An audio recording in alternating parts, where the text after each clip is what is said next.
maybe it was just out of frame. We've got some fog. Our north camera, the Hancock camera, was showing us that southbound traffic coming off Lakeshore Drive blocked at Oak Street. This is the Kennedy, and you can see they've got it toward the left part of your screen there, right in the center. That's the Ohio exit ramp, so it is causing a tremendous delay. No traffic being allowed to exit at Ohio. They've closed the reversibles. The express lanes are not open from the Eagles Junction all the way down to Ohio because they would have nowhere to go once they got to that point.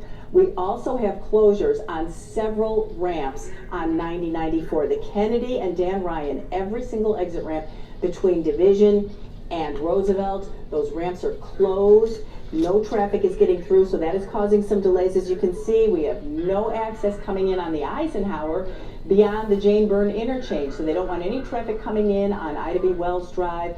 Same thing with the Stevenson. No traffic getting through there. These closures in place, Tanya and Terrell. Metra is so far getting through, even though CTA is not. And I checked with Metra. They said the trains are still coming into Union Station, Ogilvie Transportation Center, but they will let me know if that changes, because remember, we've got a bunch of bridges that are up, and folks may get to Union Station and not be able to cross the river. We ran into that problem last time this happened. So I'm going to toss back to you guys in the studio, and I'm going to gather up more information and let you know if we get anything more specific. It's a crazy morning out there, guys. Yeah, it is already, Roz. Appreciate it, thanks. And it wasn't just the looting and the vandalism that we've seen over the last several hours. As Roz mentioned, this really picked up at midnight. There's also been violence here too this morning. There has indeed. We heard some shots that were fired along Lake Street, close to Michigan Avenue, as Jessica D'Onofrio was reporting live for us this morning. We are going to go out live now to Diane Pathew. She is near Lake in Michigan now with the latest there. Diane, since the last time we saw you, that shooting now confirmed by Chicago police. Exactly right, Tanya. You can actually see the officers, a large number of them, still here on the scene. The scene is taped up, Michigan and Lake. This is what we know for sure, confirmed. Chicago police did exchange gunfire with someone in the loop during the chaos. Someone fired at police officers, apparently, and then police officers returned fire near Michigan Avenue and Lake. As I mentioned, no officers were injured, and it's not clear at this point whether anyone was actually hit in that exchange of gunfire. All of this basically happening in the midst of the chaos, in the midst of the looting and the violence scattered around the loop. So those shots that we heard were coming from an exchange of gunfire between officers and appears somebody in a vehicle inside the loop here at Michigan. And like again, no officers were hurt in that shooting. We're not sure if anybody else was hurt as far as the suspects are concerned, but the scene still very, very active here. And speaking of scenes, wanted to make sure that I point out, and we've sort of danced around this all morning long, the fact that it's slightly calming down in the loop, and that very much phone lines does are appear live. to be the case here on Michigan Avenue. Same thing over on State where we are. It just seems a little quieter now than it did about 20 minutes ago. So it's an ever-changing, fluid situation. But as I mentioned, authorities still here on the scene investigating this police-involved shooting. Tanya and Terrell? God, go. Diane, thank you. Back in the days.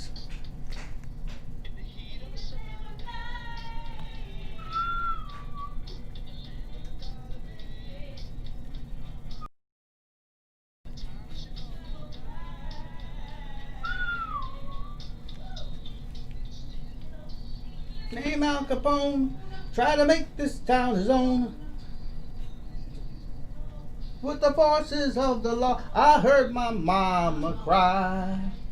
I heard her pray the night Chicago dies.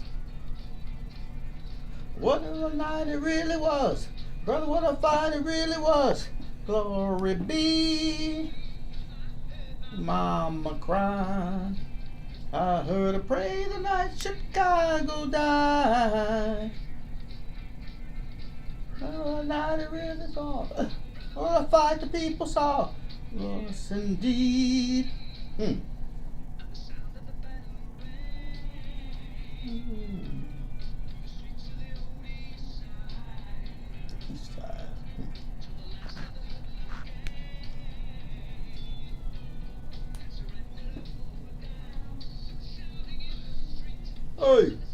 hey, hey.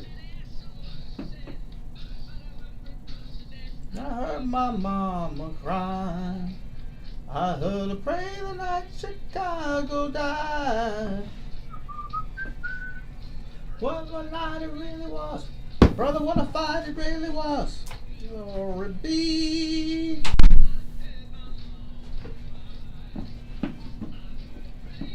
Chicago died. Brother, what a fight the people saw.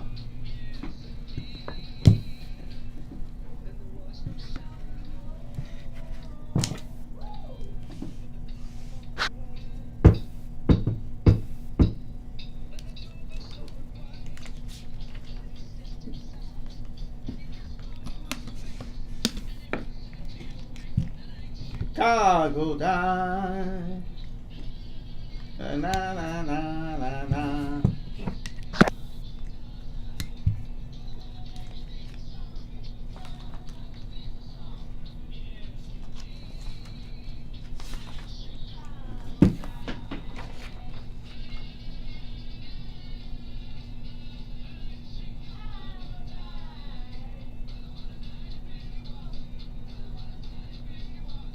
Glory be.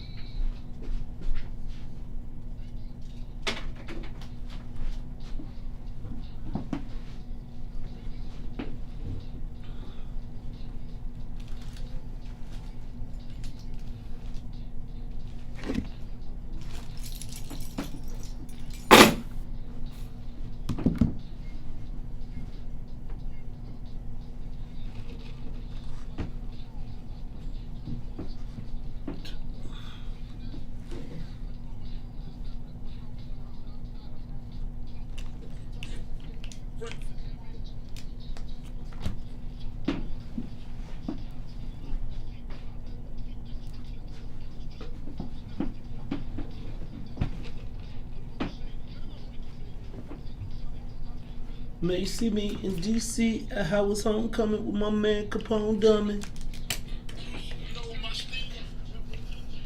For 30 G's to show. Jesus, get off the notorious. Peanuts for I squeeze and bust. We can settle it with the chrome and metal shit.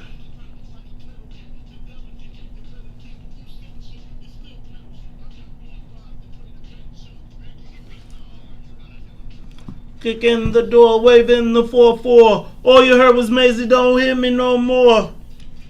Waving the 4-4. All you heard was Papa, don't hear me no more. All you heard was Papa, don't hear me no more. Waving the 4-4. All you heard was Papa, don't hear me no more.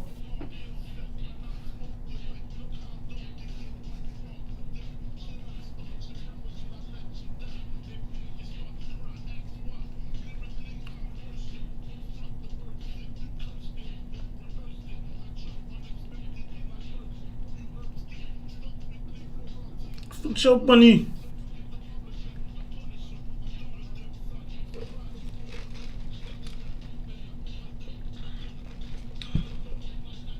Dynamite sticks.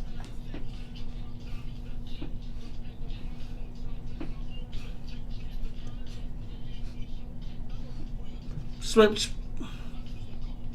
The door waving the 4-4. All you heard was Papa, don't hear me no more. Kick in the door, wave.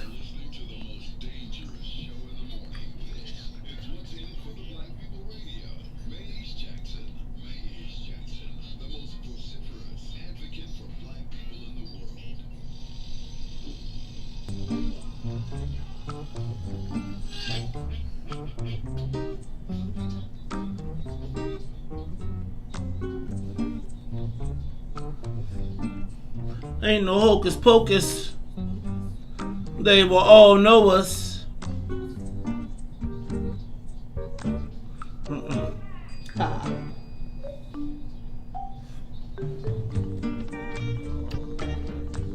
Don't let no one put you down. Let me see you smile.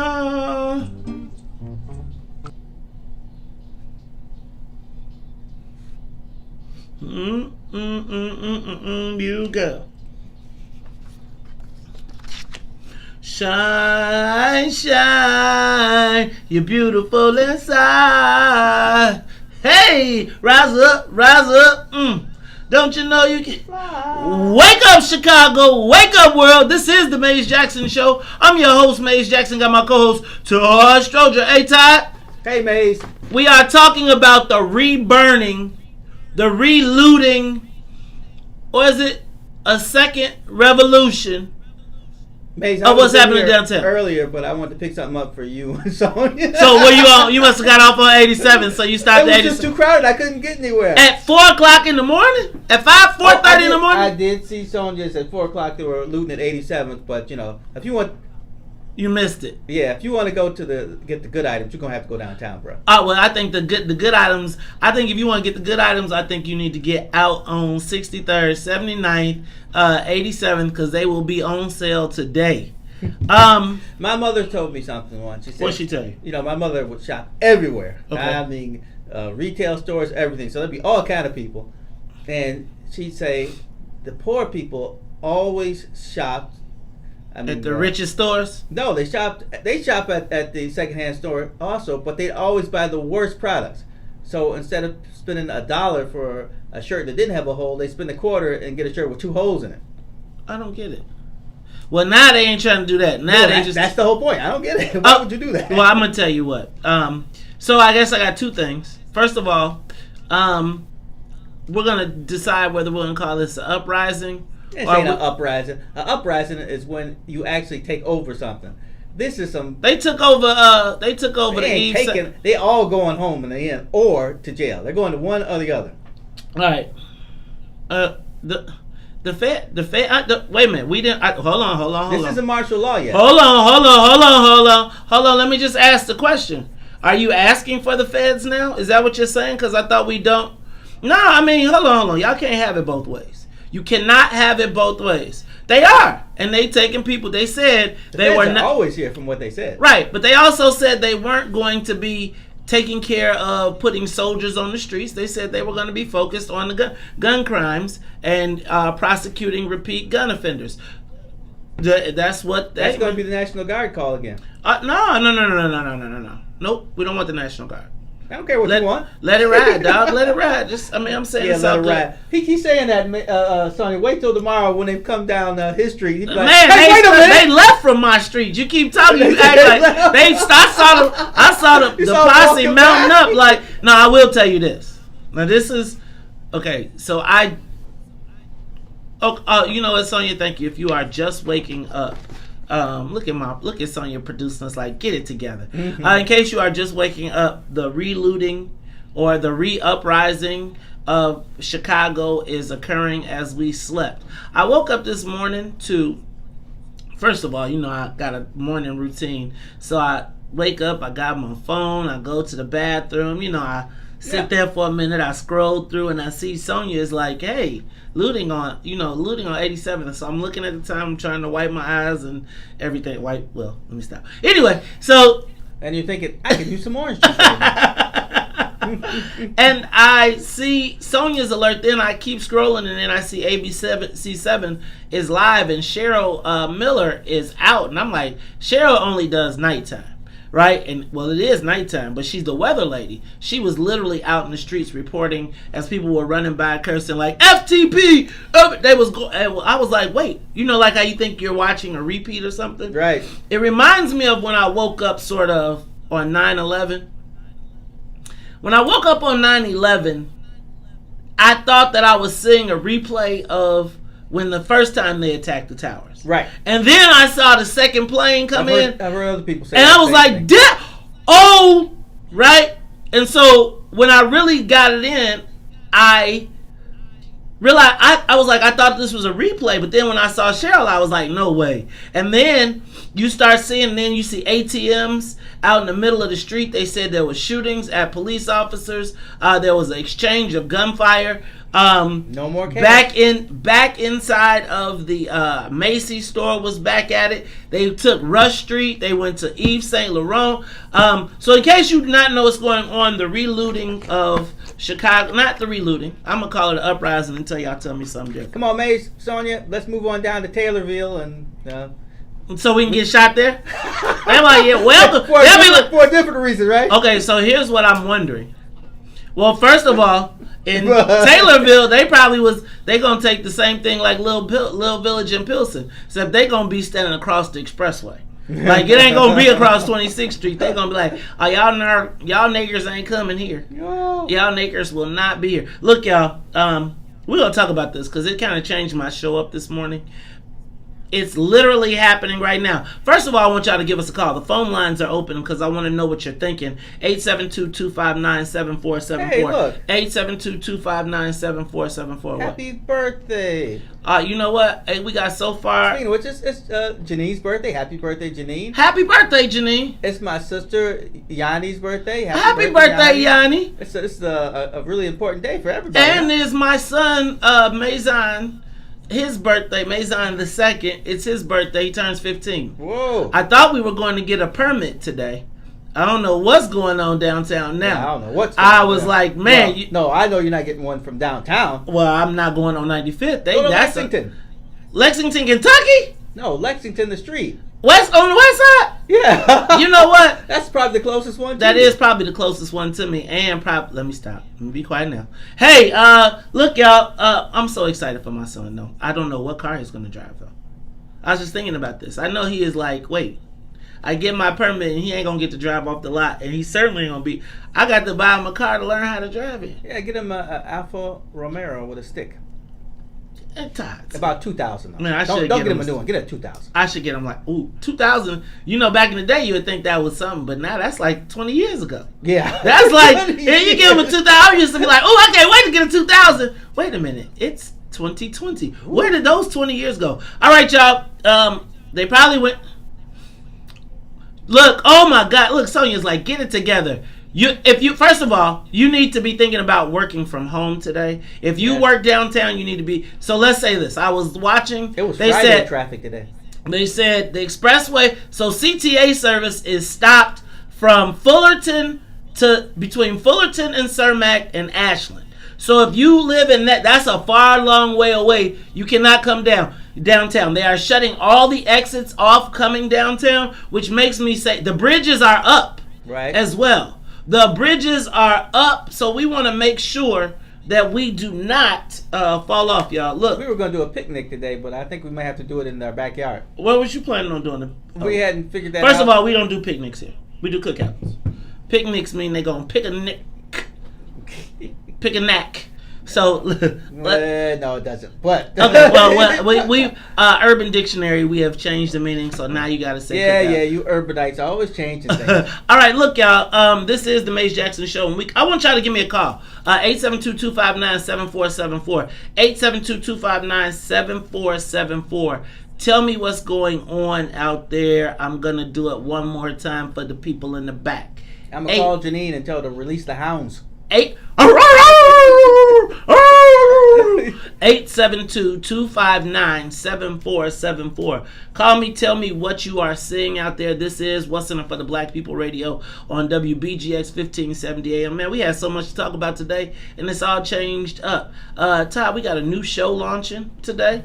I said what I said with Tucson Werner and Herb Howard. And then, did you hear that? I'll tell you a little bit about this, but we got a new acquisition for What's in It for the Black People Radio. Plus, I got another one. Boy, I can't wait to let y'all know who the afternoons is going to be. It's going to be off the chain. This is the Mace Jackson Show. I'm your host, Mace Jackson. Todd Stroger. We'll be back. Todd. Can't say it because we're on social media. But boy, oh boy. Let me just tell you now. This will be the media destination. Like, when I tell you within a year, I got a feeling, if everything holds, we gonna be stupid. Like, really stupid. Because I feel like I've been paying attention a lot to the fact that there's no media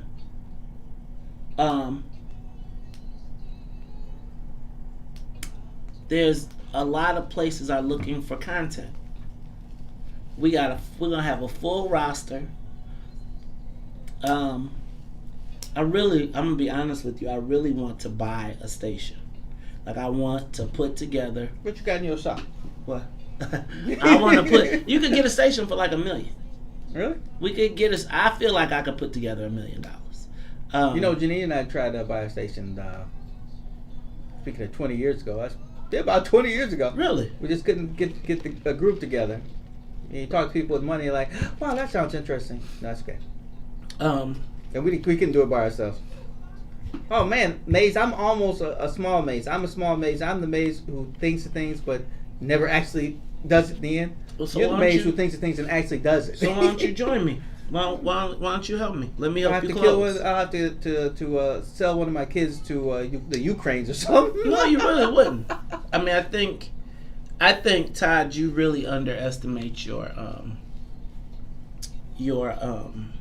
the theater the Starks built.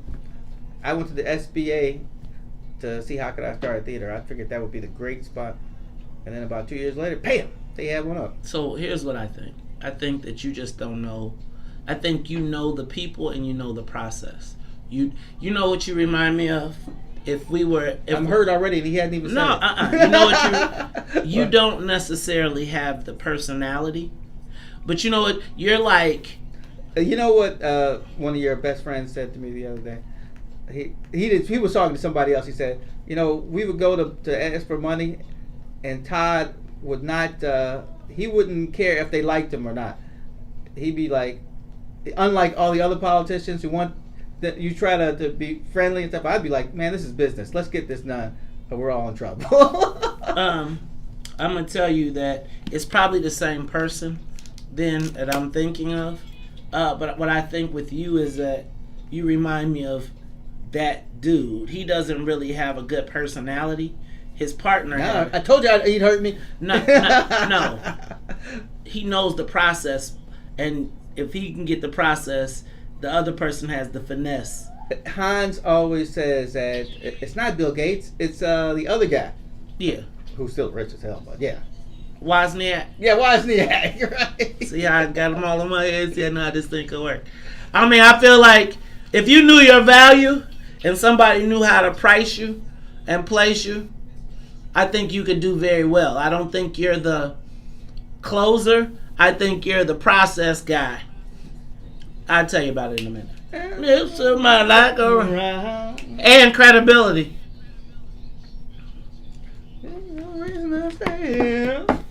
And I'll turn myself around.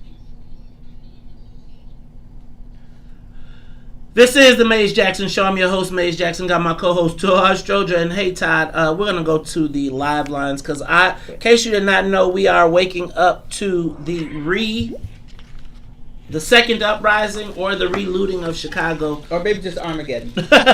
You know what? I'm starting to feel that way. Chaos. I saw somebody on Facebook said, oh man, we're turning into Detroit. Man, do you see they keep making that slip up when they do it? Let's do this. Let us go to the live lines now. I think it's Matt. Let me make sure. I think Matt, you're on the Maze Jackson Show. How are you? Caller? Hello? Hello? Alrighty, caller, I'm gonna let you go. I'm gonna realize he had to get to work. Right, well, you ain't gonna get there today. Let me go to Johnny. Hold on. Let me go to Johnny from Hyde Park. Gentlemen. What's up, Johnny? Hey, Dan. What's up, man? You guys sound fantastic. Thank you. And want to give you a quick street report. Jeannie and I walked 47th and Cottage. It is all clear right now because we all know what happened afterwards last time. Okay, so let me ask you a question. Are the stores still boarded up? The Walmart, the Walmart opened on the 29th of July. Yeah, and so we just wanted to make sure that was straight, quite frankly. There are several stores still boarded up that I don't know the status of reopening, but we just want to see if it was going to roll over here, and it's all clear. I would determine to make sure it stays that way. Now, are you all going to get out in the streets, Johnny? You going to hit them with a rib, or what you going to do? You think they coming back? What you think they coming back? Do you think there were people, because I think this is the time when everybody's coming home. They already hit 87th Street, apparently. So Well, I hope it's. we'll check in because we have to keep this section clear. So maybe now's the time for everyone to check in and report because we have to keep it clear over here. I'm gonna tell you what, Johnny, I'm with you. Hey, Chicago, I do think we need to protect our own neighborhoods. I'm not calling for you to stand out in the streets with guns and pull out other people out of their cars. But we need to be aware. Everybody needs to keep their head on the swivel. Let me go to Marsha. Marsha, you're on the Maze Jackson show. How are you? Hello? Caller, go ahead. Smith? Man, I heard somebody. Okay, we're going to drop that call. We're going to go to, let me go to Frank. Frank on the west side. Frank, you're on the Maze Jackson. Hold on, let me get it. Frank, you're on the Maze Jackson show. Can you hear me? We can hear you, Frank. Can you hear me? Yes. Hey, good morning, my two brothers. Good morning. Maze and Todd, and my Spicer sister Sonia. Good morning to y'all. Good morning. I caught it on the news. Earlier as I was getting up. You know what I'm saying? Get my coffee and stuff ready. I said, let me get my Maze Jackson YouTube together now. Okay. Now, here's what I see. Y'all call into an uprise or re-uprise. Maze and Todd, you got to remember this smashing and grabbing. It was going on before all the George Floyd protests and stuff, and all this stuff was starting. That was going on already, even before that. And what I'm trying to say is this right here. If you notice, every generation that black people have come through as we came out of bondage, each generation has exhibited that they're going to accept less and less and less of this white supremacy, white privilege structure we're forced to live up under. Okay? Each generation. What y'all called in the re-uprising, I called it evolution in crime, evolution in protest. Okay, if you put a bear in a cage and you line that cage with jars of honey outside of it, out of reach of the bear, and everyone else is enjoying that honey, but that bear eventually going to tear that cage up to get to that honey. If they don't do a guaranteed income like Dr. Martin Luther King said, they take these people out of poverty and put stipulations to it, it's going to continue to happen and evolve. They can bring all the cops, all the National Guard, and they want to. They're not going to leave there 24/7, 365 days a year. They're just going to go to another location. Once they're gone, it's going to re-happen again. You got to do something about poverty. These young people are not taking it. And this was organized. Okay, this is where I see it. I'm not condoning it or anything. I'm just saying like this. Each generation is going to show the structure. We're not going to accept what the last generation said. You better do something about our situation. Okay. That's the way I see it. All right, Frank. So you with it, huh, Frank? I'm with these young folks. Okay. Don't kill no one. Don't know what I'm saying like that. And you dare not even think about putting us back in bondage. Okay. Okay.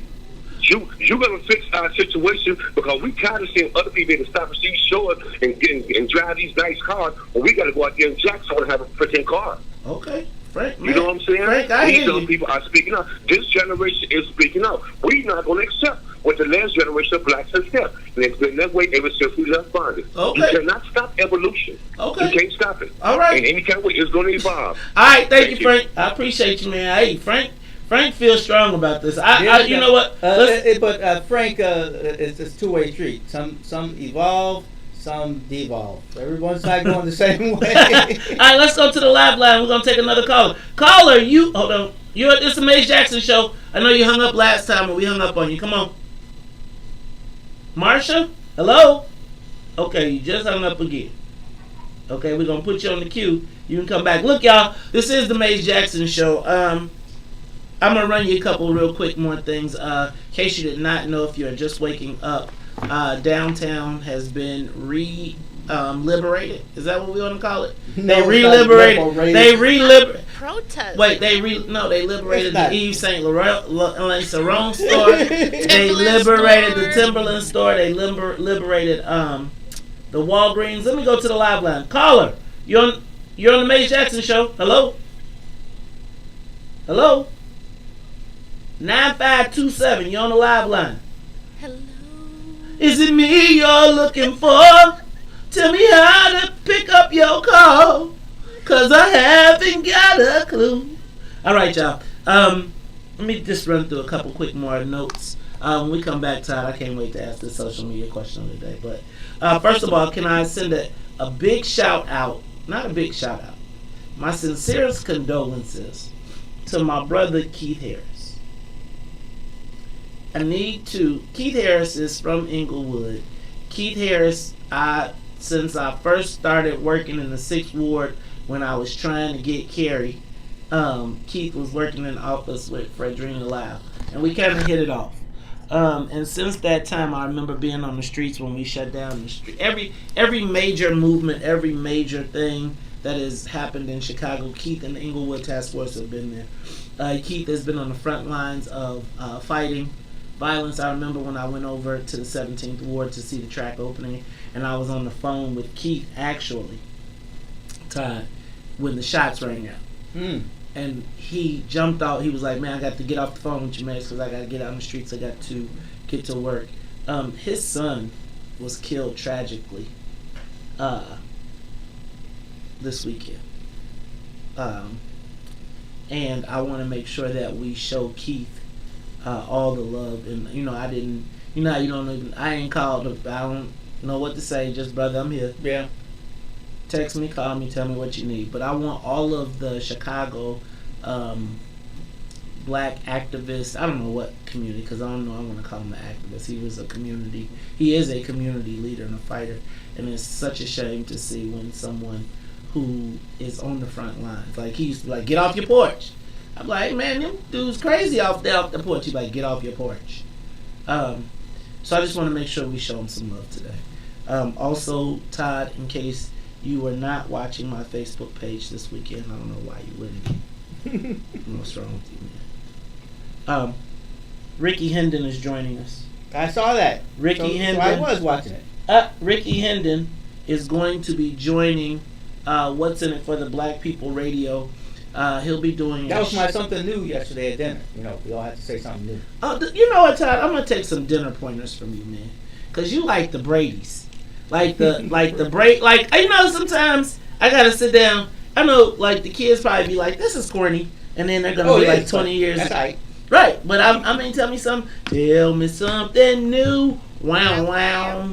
Todd, that's pretty cool. But Ricky Hendon will be joining to heat up the lineup. Also today, we're gonna be talking to Toussaint Werner and Herb Howard because they'll be launching their show. I Said What I Said today. Starting at 1 o'clock here on What's in It for the Black People. So you can go to the Maze Jackson page and check them out as well. Hey, this is the Maze Jackson Show. When we come back, I'll take your calls, and then I'm going to ask the social media question of the day. Todd, was what happened this morning an uprising, or was it looting? Was it an uprising, or was it looting? I know you got an opinion that's going to tick everybody off. So I can't wait to let you be the bad guy. Thank you. And then we'll be back. Hey, give us a call, 872-259-7474. Was what happened this morning an uprising or looting? Brother Frank seems to think it was an uprising, a continuation of an uprising. I don't know. I'm going to take your calls because I can't wait to see the commentary today on how this went down. Yeah. And what also, and also, was there a cause? Because somebody said that there was, they were listening, I was watching one of the news reports, somebody yelled out justice, and then they all pulled out hammers and started busting windows and going in stores. I don't know how that relates, but... Hey man, you gotta liberate clothes and jewelry and products and feminine stuff and all that. Because everything. Let's talk about it all when we come back. Give us a call, 872-259-7474. The Maze Jackson Show. We'll be back after this break. I was looking at California. In California, in L.A. County, all the sheriffs are sheriff's police, and they rotate. What does sheriff's police mean? They are literally police officers with police powers. They can arrest you and stuff. Why don't sheriffs do that now? Well, in our system, we have 3 different grades. We have the Department of Corrections. And the correctional officers, their powers disappear once they leave the facility. You have the deputy sheriffs in the courthouses, and I can't remember, it was like 6 or 8 courthouses. And and other buildings. They're also at 60. No, they're not really at 69 West. They're at the county building. But at the end of the day, their powers leave. They're not supposed to be walking around with their firearms. And then there's the sheriff's police who go out in the unincorporated areas with it. So not a lot of them, because there's not a lot of unincorporated Cook County anymore, so there's only like probably less than 50 of them. But in LA County, all of the officers are sheriffs, police, and they rotate. So they all have to do some time in the jail, they all have to do some time in the unincorporated area, and they all have to do some time in the courtrooms.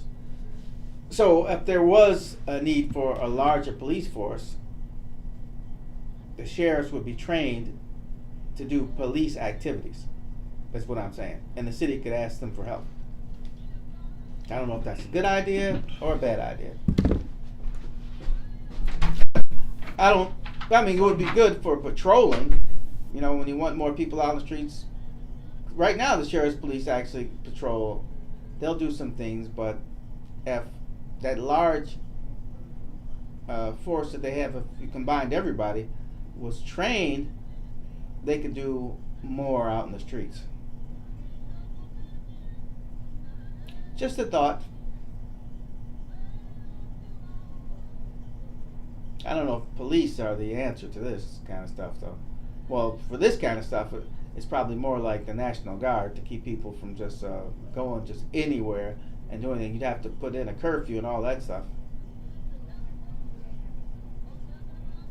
Now, I'm reading comments back and forth. One guy said... They just said it's an update. It's supposed to be at 8. 10 is too late anyway. They would be stupid to be. They got to get up and tell people this morning who are walking out the door. 10 o'clock, you walk out the door and you walk into what's going on, and they didn't give you an update. They're going to be pissed. Yeah, today I didn't look at Channel 9, which is unusual. One day I didn't look. The city's burning. So you got up and you weren't aware? I looked at Facebook and I saw Sonia, so I knew something was going on. Then I started looking at other things, and yeah, so I quickly found out.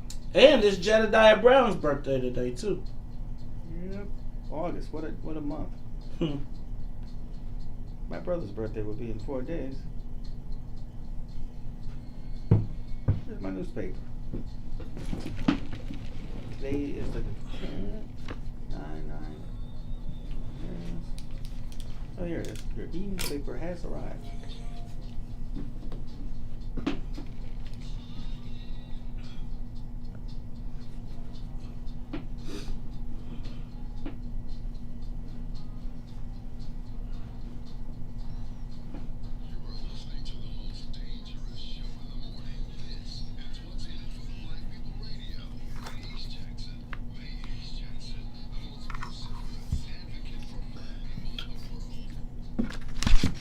This is the Maze Jackson Show. I'm your host, Maze Jackson. Got my co-host, Stroger Todd. I'm seeing reports.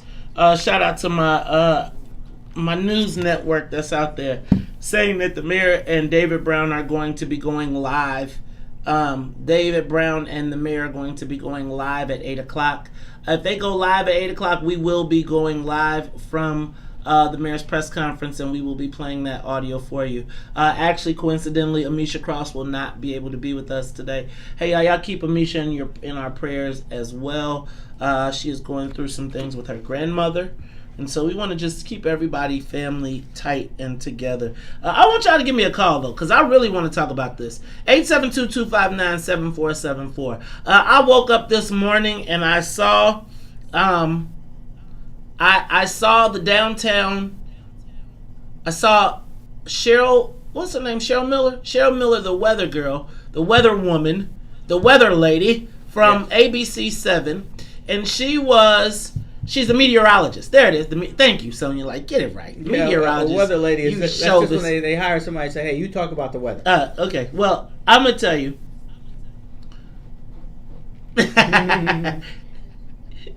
Well, I both Spanish. Anyway, I saw people running by. Oh, you know what we didn't do? We didn't even. Let's do this. Let's first of all, because we were so busy watching the riots out the windows. Excuse me, the uprising out the windows, that we forgot to take the soul plane off. Sonia, how you feeling this morning? You good? Okay. Well, I'm gonna tell y'all. Sonia was the news. She beat the news this morning. She straight up was like, check out the thing. See, that's what we find out what's going on with the kids. So Sonia's good, Ty's good. Ruthie Moore is still out.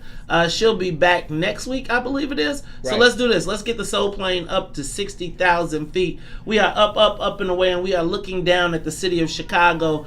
And as we circle overboard, watch out, man! Woo! Ty, I'm gonna tell you. I woke up to seeing Cheryl Miller. And I was like, what is she doing on this early in the morning? Because, you know, she's the 10 o'clock, 6 o'clock, 5 o'clock, 6 o'clock. And she was literally on the street.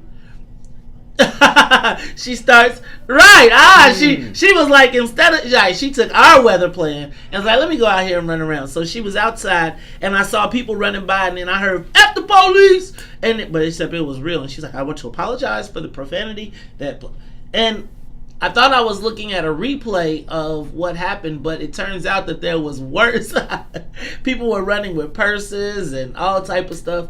And I realized, Ty, that it wasn't a replay of what happened in June. This was a whole new incident. And I said to myself, what done happened now? Like, what happened? Now, I saw yesterday, let me be clear, I saw that on 57th and Aberdeen in Inglewood, right, there was a shootout between the police and a gentleman, and somebody wound up being killed. Is that correct? I think that's correct. I saw on Facebook somebody had gotten it wrong. Another unarmed person shot. No, not this time. And I saw the police officers, and I saw it all. So I went to sleep with the image of, I can't remember who the white shirt police officer was, saying that police were being treated unfairly and that it wasn't their fault that what happened and the person pulled a gun. She actually told a report, and it sounded exactly like Pat Camden. Right? I believe that this is, I could be wrong, but I think this is on film this time. Yeah, I'm not debating whether it happened or not. But I figured at some point, regardless, there's, like, I want to say that I believe we don't really, how do I put this? I knew that regardless of whether he shot the gun, he had the gun, whatever happened, we were going to say that there was, how do I put this? That we were going to have, not an excuse, but we were going to pardon it. Well, it wasn't killed. The person was not killed. He didn't die. I hear, they tried to detain the person. The person reached in and pulled out a gun and started firing, and the police returned fire. So let me ask a question. And from what I hear, it wasn't very smart of him because there was multiple police on the scene. Yeah, but then the police aren't really necessarily, the people aren't necessarily worried about the police. Let me do this. And I'm getting reports he was not killed. Let me be clear, he was not killed. He was shot. Right. Okay? He is in the hospital recovering. Now, I guess my question now becomes, was that the science or the reasoning behind what happened downtown? I think I was listening to Brother Frank. And Brother Frank was pretty adamant about this was the young people saying they're not going to take it no more. I felt like that was going to come. I felt like it was going to come, which made me ask the social media question of the day. Because I know that there's a portion of our community that no matter what happens, there will be a root cause that does not lie within the people that participate. Right? Like, you know that no matter what happens, no matter if people got shot, killed, whatever happened, there's going to be someone that is going to, remember when he said the honeypot, the bear, right, and the whole, so in the grand scheme of things, systemic racism has caused all of this. I got you. So, with that in mind, was what happened this morning an uprising or looting? I don't have any tears for the millionaires and the store owners. I don't. I want to know, will this end empathy? I was listening to the press. I was listening to the news reports. And you know, I always think like Channel 7 is like the black station. And just listening to the black commentators, like, now, I know Terrell ain't from here, and it's kind of like the other people. But I was listening to it, and I was like, the end of empathy is upon us. Mm-hmm. The black... you can only do so much before people are like, all right. Right. Will the law and order narrative take over? And I was just going to say, did you see the press conference where they said I'm not going to say they said we were, but they said there was fear-mongering going on? Like when we talked about what happened in the shootings and the videos, there was like a big press conference. People was talking about fear-mongering and all of the stuff, but we saw this weekend an outburst of... So I feel like, how do we deal with this? Like straight up. Like... They said lock them up. I know, but no. Because I know there are root causes of violence. I do. That are systemic racism. Was that what happened last night? So give us a call, 872-259-7474. 872-259-7474. Was what happened last night, this morning, had to be partially organized. Uprising or looting? And then there are people who are literally just sitting at home waiting for the moment to run out and loot, in my opinion. I say that from other things that have happened. Like, I remember when the Bulls won their first championship, and people literally were looting 79th Street. What is that a loot on 79th Street? There was some shops. There's still some shops on 79th Street. That you gonna loot? Well, clothing stores probably. Well, you got to remember this is also 1992. No, 1. So. Oh, okay. So it was better then. So that means that things were better back then. They were. They were. Yes. 92. You said 91. Man, that's when they was gangbanging out this world, man. You was like you missed all that. No. You're right. It was the 90s were very rough, but that doesn't mean there weren't stores. Things deteriorated as time went on, and we lost more and more business. Okay, so I want to hear from you, because I don't want my opinion this time. I know I love my opinion. 872-259-7474. Was what happened this morning looting, or was it an uprising continued? Give us a call, Todd. We got some calls. I'm going to go to the live line. Let's go to Byron. Byron, you're on the Maze Jackson Show. What you got for us today, brother? Brian, what's up, man? Hey, man, I'm just trying to keep it real. But before I answer that question about that rioting last night, I want to ask Todd a question. No, I'm not going to answer until you say good morning to me. Say good morning this time. You don't have to say good morning, but I'm not answering your question. And I'm letting you know right now. Thank you. No, this is an easy question, though. No. Go ahead and ask it. Go ahead and ask it. Answer the question. Go ask it. Byron, you're not going to say good morning. Was there systemic racism when Barack Obama got elected twice in this country? Was there systemic racism then? Is that your question? All those white folks voted for him? Is that your question? Bye. Yep. Bye. Okay, one for Maze then. That's between you and Maze. You can see now, Byron, you got to say hi to Ty. I can't let you disrespect my co-host because he over here getting sensitive. Look, let me tell you. He dang right on sensitive. Ty's nostrils are flaring. Boy, if you had my nose, if my nostrils flared the way yours are right now, boy, we probably could put the whole studio in there. All right. Hey, he said that's true. You heard man, if we were on the basketball court, we'd be fighting right now. All right, the only time I almost have fights is on the basketball court. Okay, let's go to Janet. Janet, you're on the Maze Jackson Show. Hold on. Janet, you're on the Maze Jackson Show. Good morning. Mazon and Todd. Did you and all the other crew. Good morning. Take me back to pre-George Floyd when there was systemic racism, when a black person, if they wanted to succeed, had to work hard and get their education. This is rioting.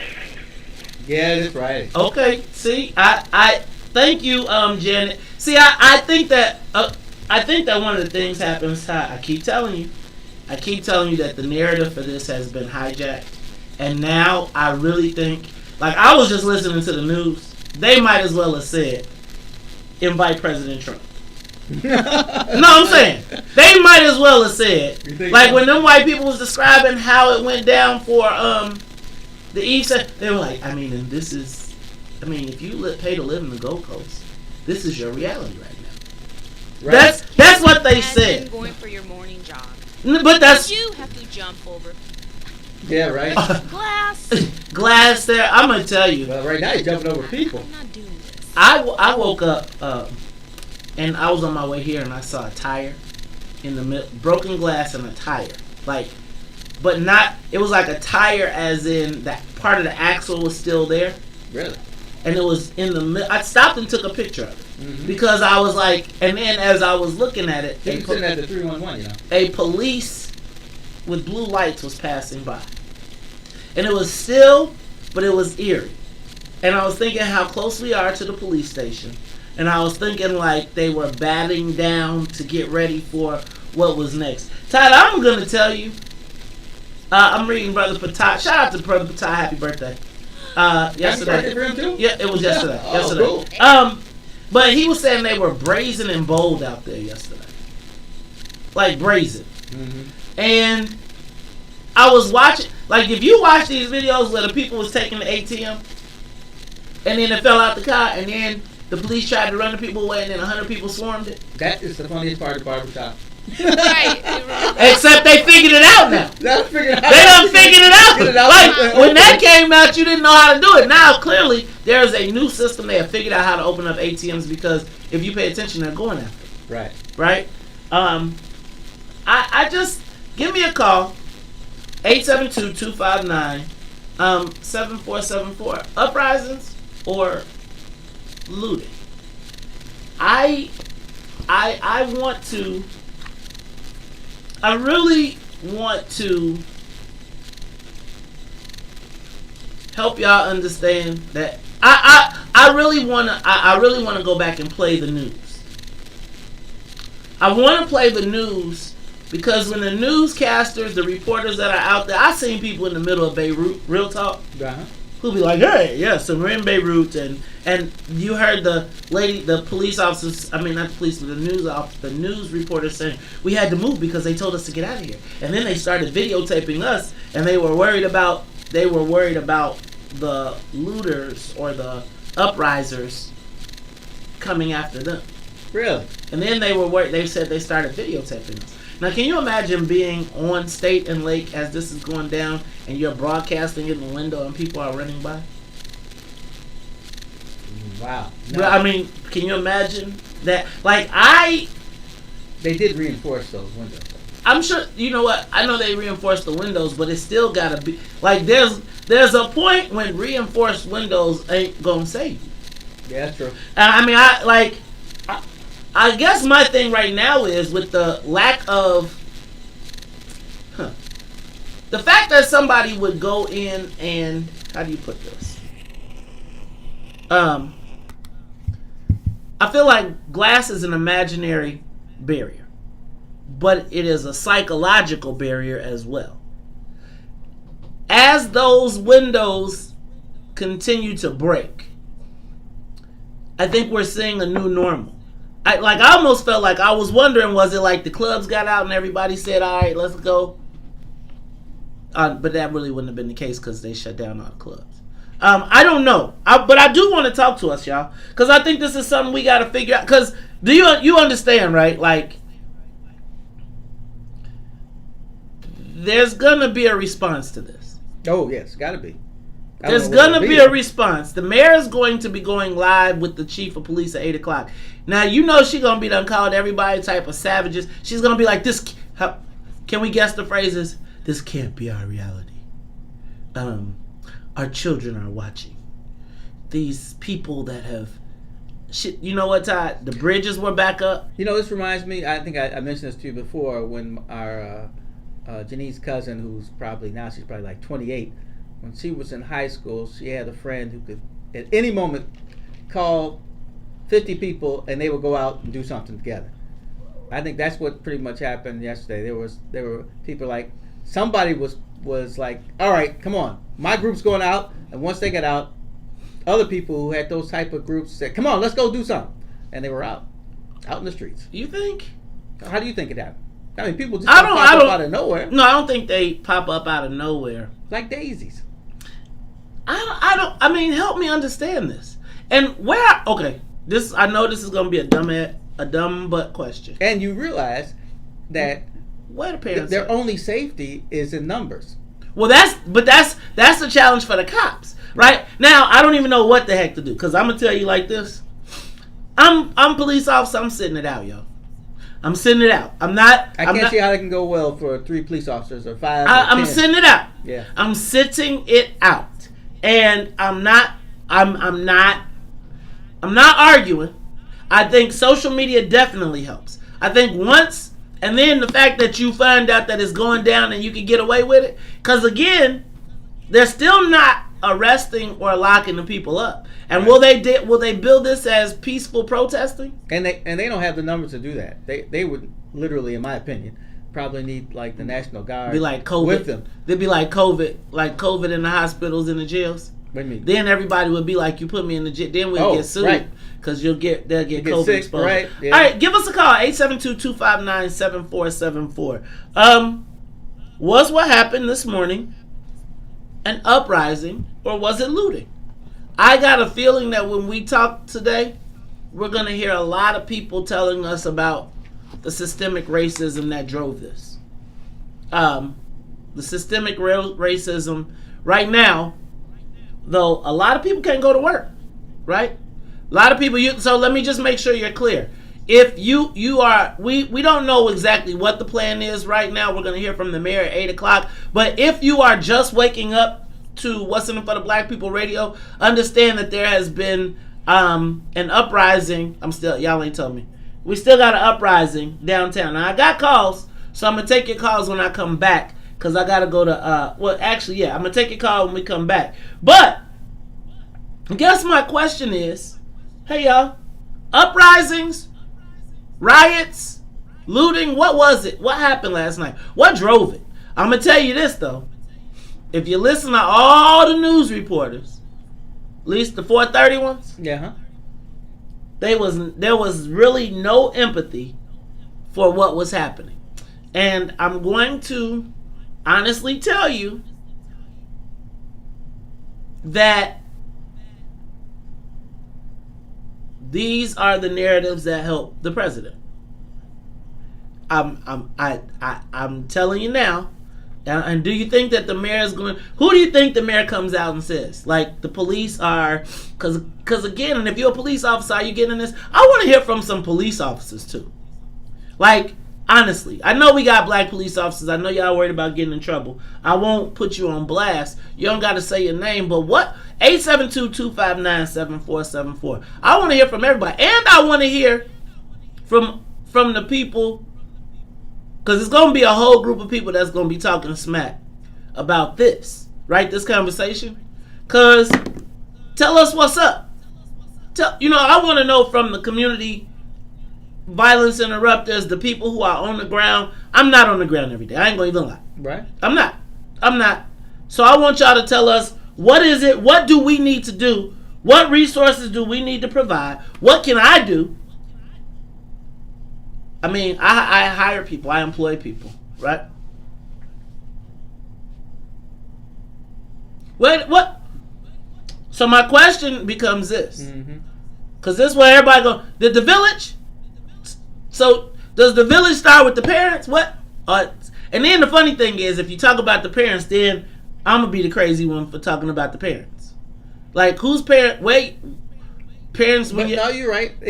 When my sergeant friend told me about 79th Street in 1991, the story he told me really was him going in a store and finding a lady and her son stealing shoes. Look, y'all, we gotta go to station. We gotta go to traffic. Excuse me. We have to do a station ID. We'll go to a mix, and then we're gonna come back. We'll continue the conversation. This is the Maze Jackson Show.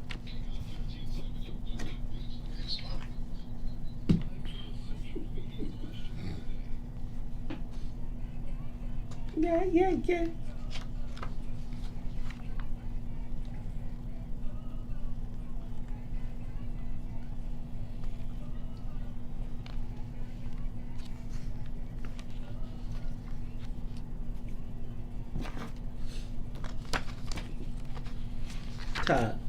Todd, hand me that piece of paper right there, would you? I'm sorry, which one? Paper? Mm-hmm. Pen too? No, just the paper. Thank you.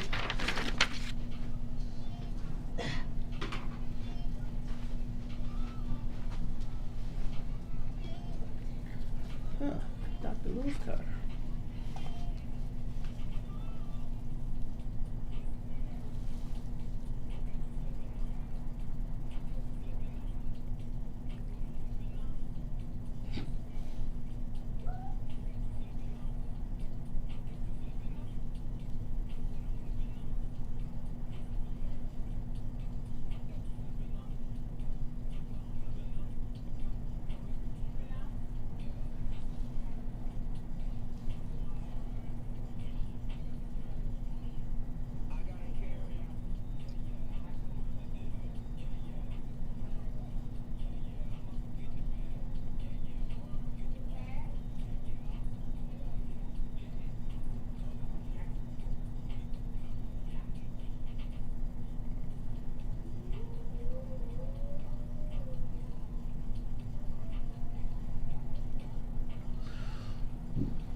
Man, I was going to go to that Best Buy today.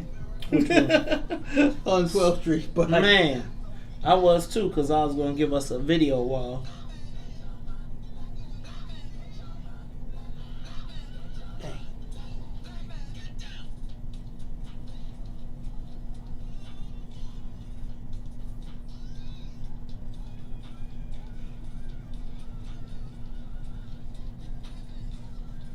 I guess Janine doesn't go to work today. That doesn't mean she doesn't have to work. She doesn't go downtown.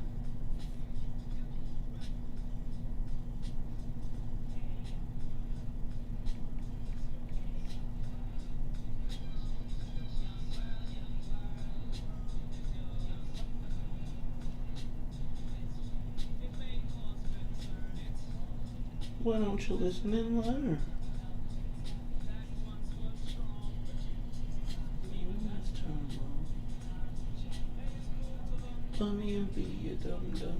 Man, I was going to get something from Jason's Deli because they're the only thing open like this early. You like tired of being like all the things you gonna miss the one day.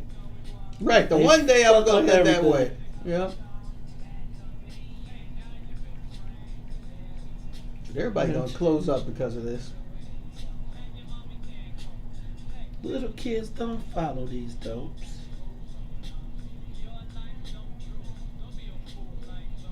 Go to school, accomplish things, know what life brings. Yeah, a guy I know says that the mayor's lost the. She's losing the whiteboards quick. Oh, she done lost the whiteboards. Come on now.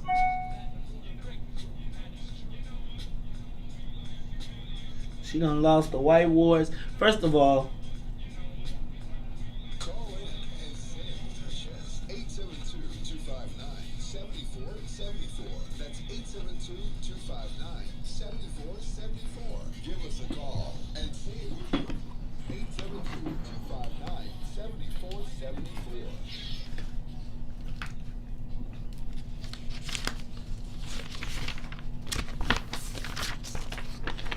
you in good health. Look at yourself.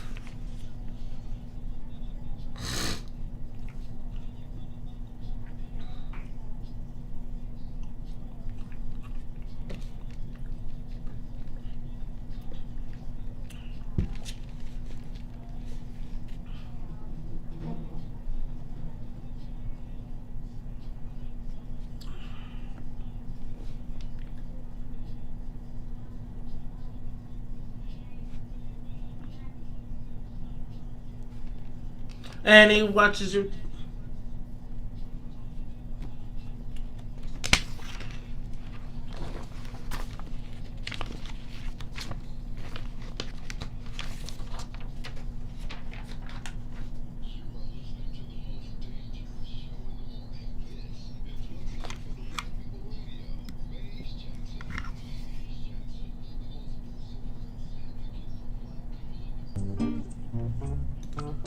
Looking at this generation full of hopeless.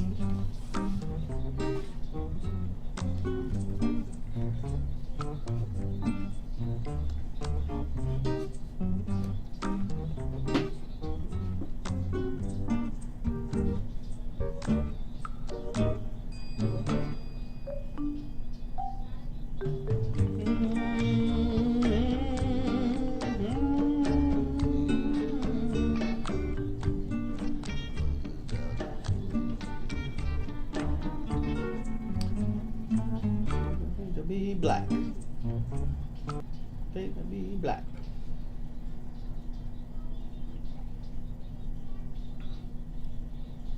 Shine, shine, you're beautiful inside. Hey, rise up, rise up. Don't you know?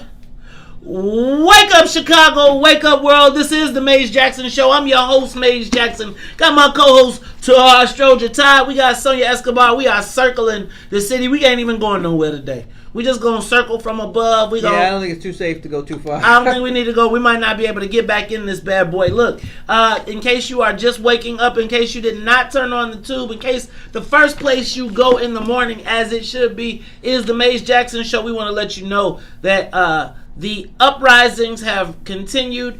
I call them uprisings for now. Todd's still saying they was looting, but whatever happened. I will say I would never have expected for people to leave their neighborhoods and go downtown and break into things. I'm going to tell you what. I'm glad they didn't stay in their neighborhood and break into things. I am too. I think this comes from the Antifas and all the other these groups that came here in the first march. They removed the fear factor. Yeah, they did. Exactly. That's it. They punked the CPD. People was like, dag nabbit, we could pull it and get away with it. And I think the George Floyd component of it made it real tricky because the police, who would have normally just grabbed you up in your collar, is all like they got called on their stuff. So it's a unique time. Give us a call, 872-259-7474. I want to hear from you. Is it a riot? Was it uprising? What is it? Now, Todd, I want to get back into that. Oh, let me also say, hey, you all, today, What's in It for the Black People Radio expands, because today, Mondays, Wednesdays, and Fridays, we will be having I Said What I Said. That's Toussaint Werner and Herb Howard. They'll be calling in at 8:30 today to talk to us about their show and what you can expect. So we want you to come back to the Maze Jackson page. And I keep calling it Wiftable Radio, What's in It for the Black People Radio, but we really are What's in It for the Black People Media, because we're audio, visual, we got some of everything, right? We doing radio, we doing TV, we doing social, we doing it all. So let's start thinking of Wiftable Media. You just hearing it on the radio. If you're not hearing it on the radio, you're watching us live on Facebook Live. You can also get us on YouTube Live as well. Don't forget you can download the TuneIn app so you can listen to us anywhere you go. But don't forget also you can just turn it on the radio. 1570 AM when you get downtown. But you go south, they be like, crack it. All right, y'all. Give me. I really want to hear from y'all.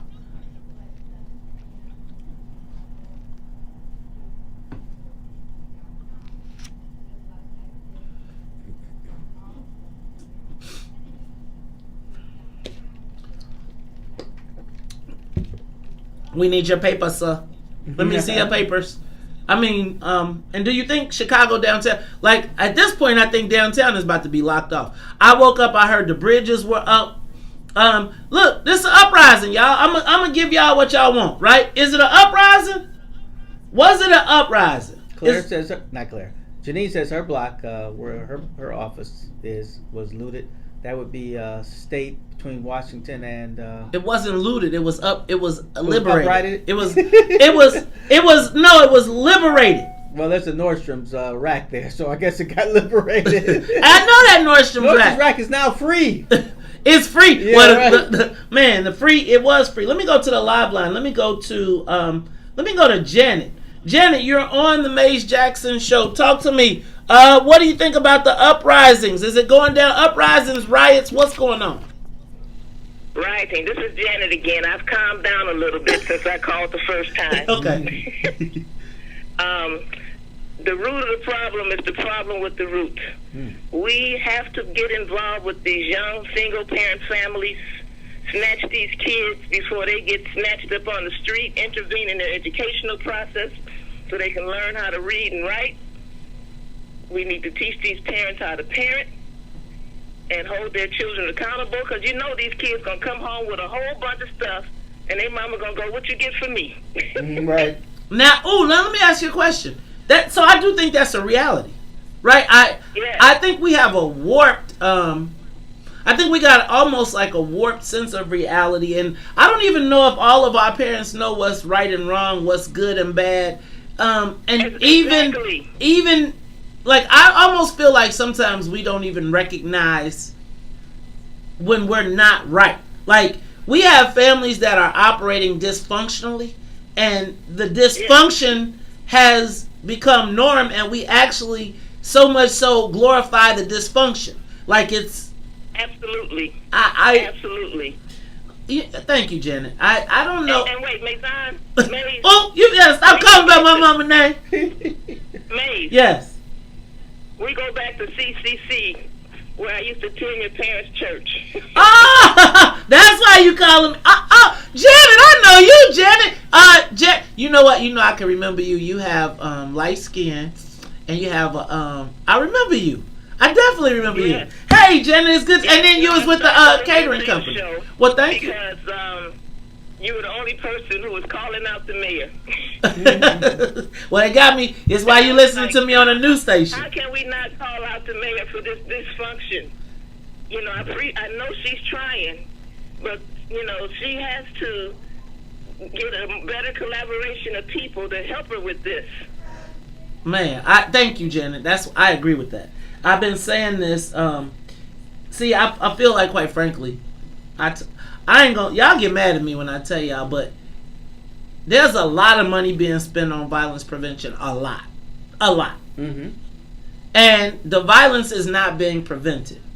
And the violence being prevented is not at a press conference, right? It's like the people that you need to talk to are not watching 2, 5, 7, and 9. No. They're not listening to this show, and so doing. I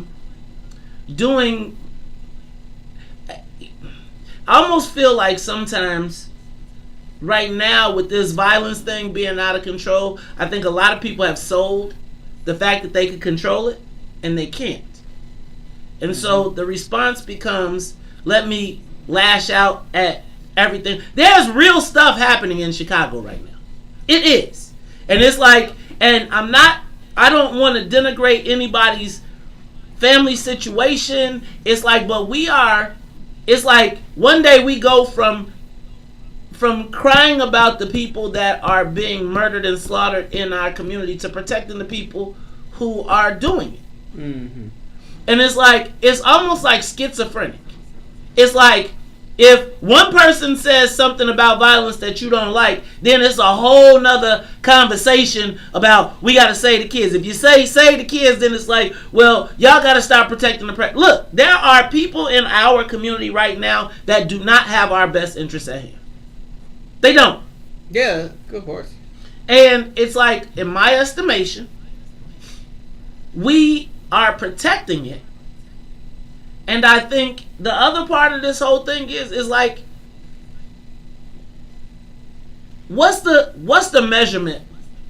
If the numbers for violence are through the roof right now, like if we are setting new records, if we are doing we got violence at 16-year, 20-year highs. Please help me understand what's happening with this money? Right? And I'm gonna tell you, and what you're gonna find is that the more we question what happens to the money, then you're gonna find there's gonna be more attacks to Mays, because we right, what it's gonna be. Watch the Mays Jackson hate element go up. Well, whoever's getting the money is gonna want to protect it, right? Wait, you mean protect them? Cause why? Violence is profitable. Violence is profitable. Violence is profitable in this city. But in the pandemic, you can't just go out in a park with some shirts and take photo ops. See? You know? No, you can't. Well, yeah, you can do it. You have to have infrastructure to actually do the outreach and service the youth that need it. And now we're seeing that there's no processes in place. Now let me ask a question. Here's my other question. Do you think now that will the other neighborhoods prepare to defend their neighborhoods again? Let me ask a question. So with all these reports, do you think that the remember the last time this happened? I believe my friend who said that they have a vested interest Wait. So look, you hear this, right? So I just want to point this out. I need to do this because we went through this scenario before, right? Remember, we saw all these reports. To incite fear. This is just the fact. Right. It's not to incite fear. It's like, man, people are supposed to be taking care of their neighborhoods. They are back to being active. I'm going to tell you, one of the people that we know, Black, was like, are y'all prepared to defend your neighborhoods? Now, again, here's what you're going to pay attention today. Pay attention this week. What you will find out is, I bet you let me tell you what else is going to happen today. Where do you think the presser is going to be at? Oh, I don't know what the press conference is going to be, but I bet you, let me tell you what's going to happen today. That special Facebook page, they're gonna be updating. They probably working right now. Like, ooh, the alternative Mays Jackson page. I really want, when somebody take time to write up your You made it. You made it. When you took the time to make up a fake Facebook page to talk about what I talk about, because I'm just telling y'all. You're right. You got your personal Idaho. Exactly. So here's what's happening. Here's what's happening right now. You got people that are profiting off of the violence, and there's no answer. But as a resident, logistically speaking, I cannot drive on a highway because of shootings, there's closures, and construction never ends. But, all right. Wake up. Do I need to wake up 3 hours earlier? Think about this. So I want to make sure everybody makes a plan, because right now, I just feel like they making it seem like Chicago is like roving gang. I'm not sure. I just want to know what we're doing. Let's go to the live lines though, because we got a caller. Let's go to Omar Muhammad. This is the Mays Jackson Show. What's up, Omar? What's up, Mays? This is your boy from back in the day. Oh, dang! How you doing, brother? Hey, morning. You know what? Yeah. Omar made my very first Mays Jack logo. Universal Mays Jack Enterprise logo. I still got it. It's hanging up in my office. As a matter of fact, if I go across the hall, I could probably find it. What's up, Omar? How you feeling, brother? Hey, man, I'm good. It's good to see you doing big things. You and Todd. It's good to see you both. Listen, man, this is the blowback on this is going to be really serious, and that is very worrisome because this was coordinated. They showed people looting, going to cars. So they would run into the store. They had a live shot on NBC showing them going into the store and running into a car. And then another car come up, somebody go into the store and go back to their car. So this was not a, something that was just random. And that's what needs to be figured out. Where is what network is going on that we don't know about? Obviously somebody is tapped in, whether it's on Snapchat or Twitter or whatever. They have some network that they have hooked up that, okay, here's what we're doing, here's what's up, be at this particular spot at this particular time, and it's all over the city. It's on Cicero, it's on North Avenue, it's downtown, and all this happened at once. So saying that it's in regards to a response to somebody getting shot in the face, as was the report, or something along those lines, is really ludicrous. Something else is afoot here, and it really is going to be in our best interest to find out, or to have somebody with their ear to the ground on the right, network, to be able to know what's up and when it's going to go down. Because the response to this, the response from, if you want to say does white supremacy or racism have anything to do with it, the response, yes, it will. Now, this is Gold Coast.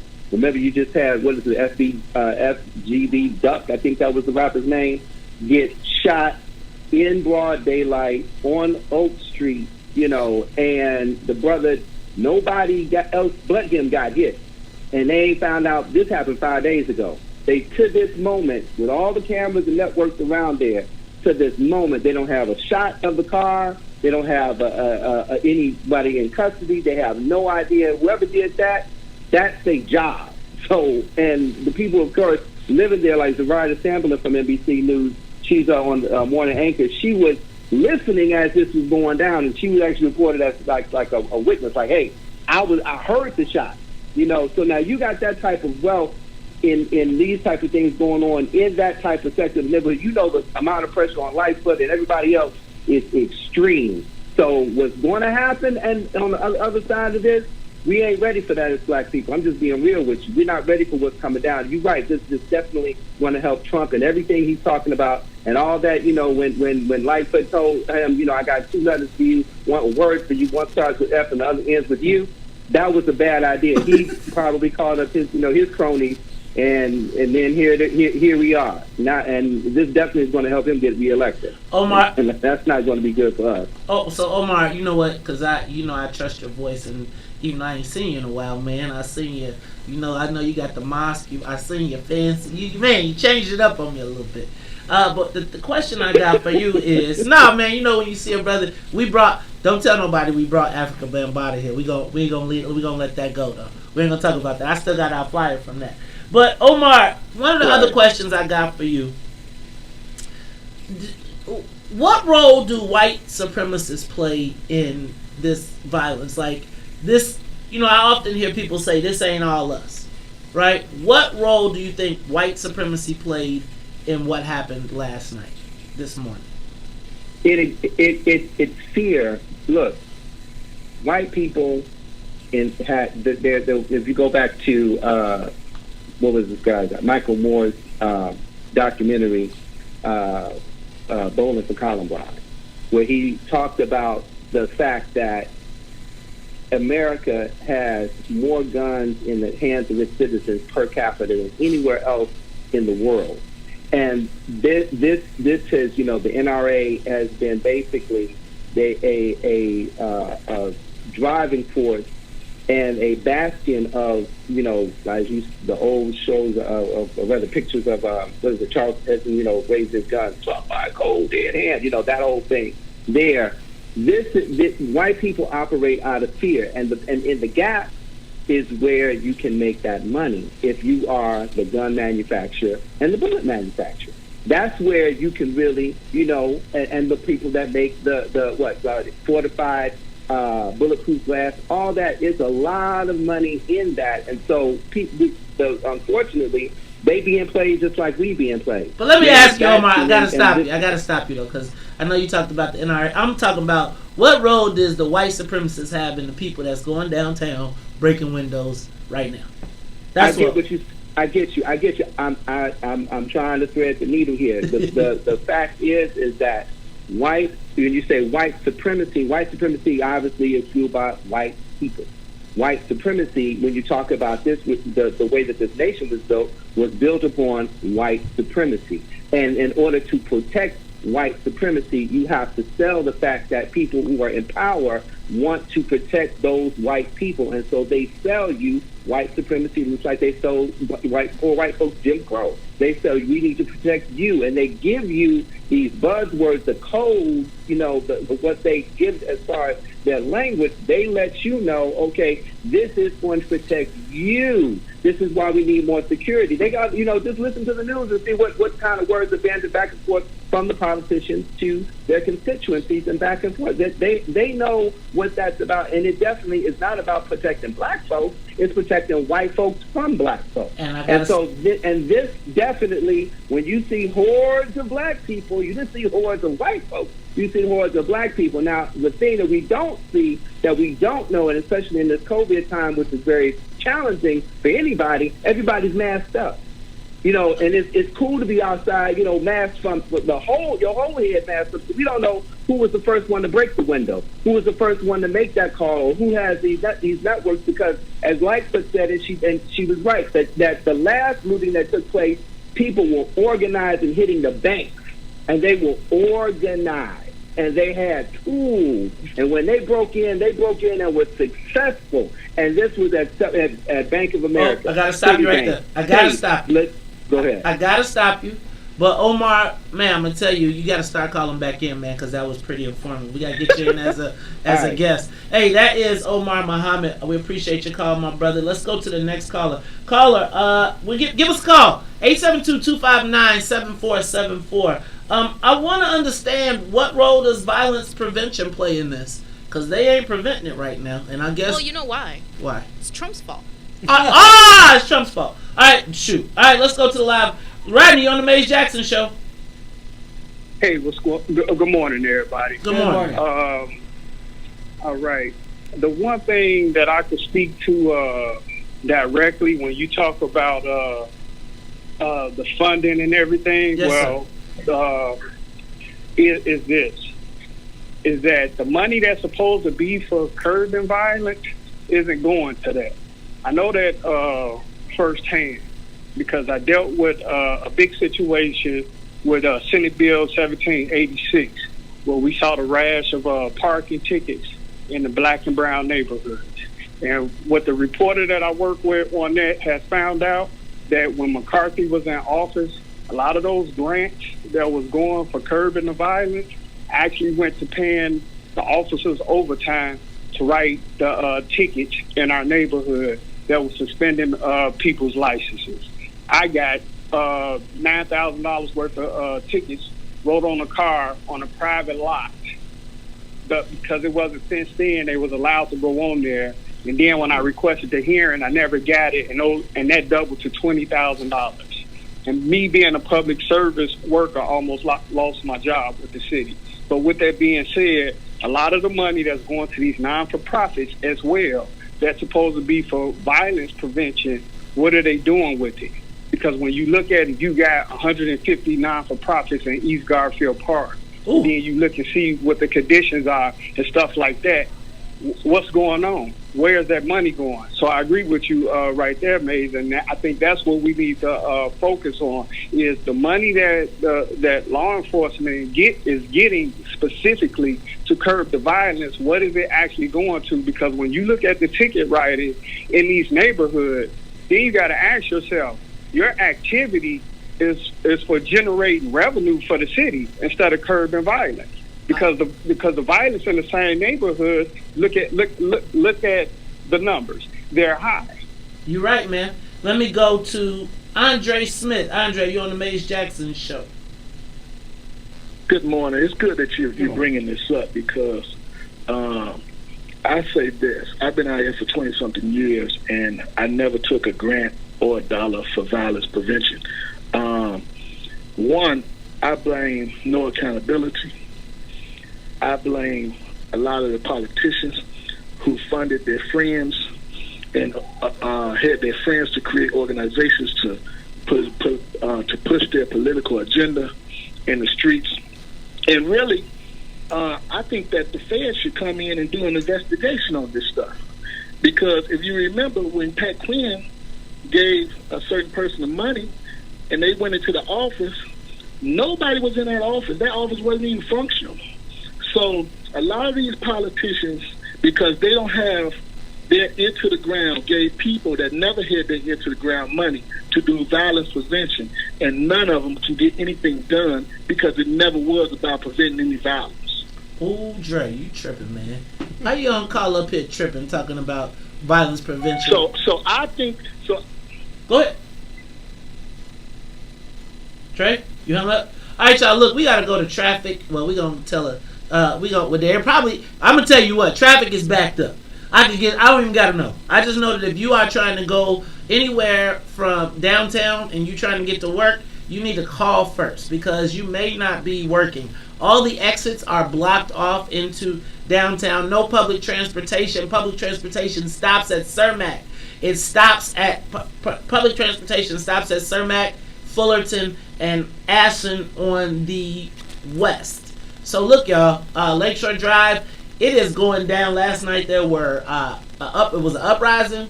There was an uprising at the Yves Saint Laurent store that spread all the way down to State Street. And I'm gonna tell y'all, we have got to figure this out. When we come back, I'm gonna take your calls. Uprising or riots? What was going on? Looting? No, I think it was liberation. They needed to liberate the black persons from France, from the French designers. Hey, y'all, this is the Maze Jackson Show. That might be right. Liberation! Viva la France! Is that what it is? Yeah, right. Viva la France. Viva la France! All right, y'all, we'll be back. The Maze Jackson Show. We'll be back after this break. Yeah. I got a letter from the government. Yep. Omar used to be Omar and Sultan Muhammad. I think they're related to the Muhammads. I didn't know they was like the Muhammads. Yeah, there's a lot of Muhammads. I think they're related to the Walis and the Elijahs. Uh-huh.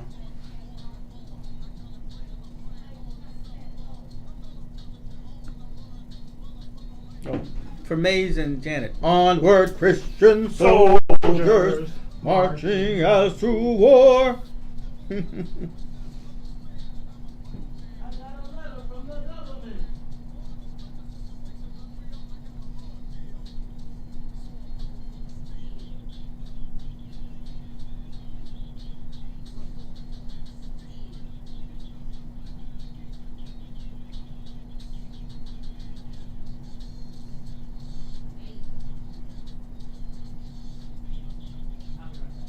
Oh, really?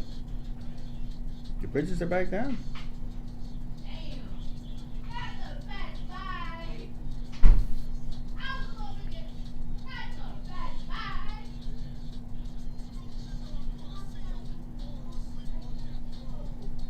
Word.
Downtown.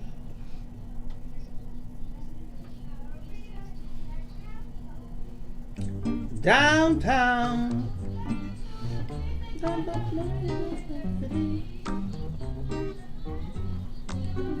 Pretty. right out there. Get all your troubles, go get all your cash and go downtown. Downtown. Downtown. Waiting for you. Downtown.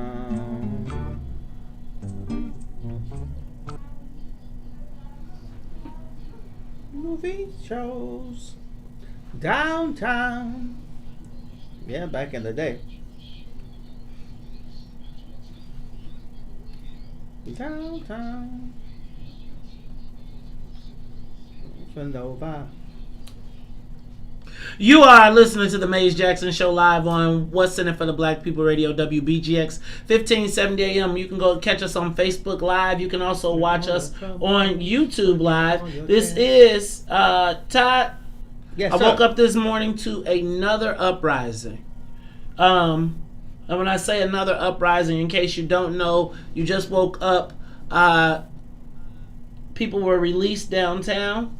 And it was, Todd, a straight madness going on. Madness. But I don't think it's. I'm gonna tell you. It was the uprisings have continued.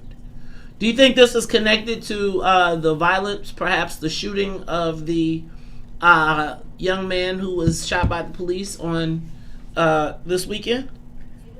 I think there were reports that people. A trigger. I think there were reports that people said. Yelled out justice and then pulled out hammers and began to break windows, according to ABC7.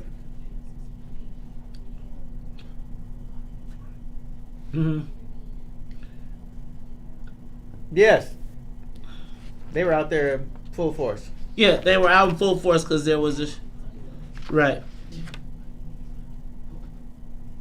So maybe it was. Maybe they just were waiting back, like, yo. I don't know. But these uprisings... I think there are some people who are just waiting for something to happen so they can go out and... So they can uprise. Right. No! Because they know once that they can get the crowd out there, they can do whatever they want. So y'all messing up.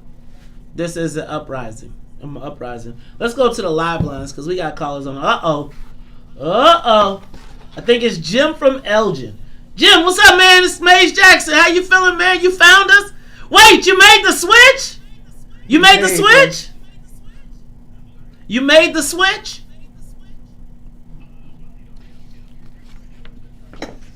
My man, Jim.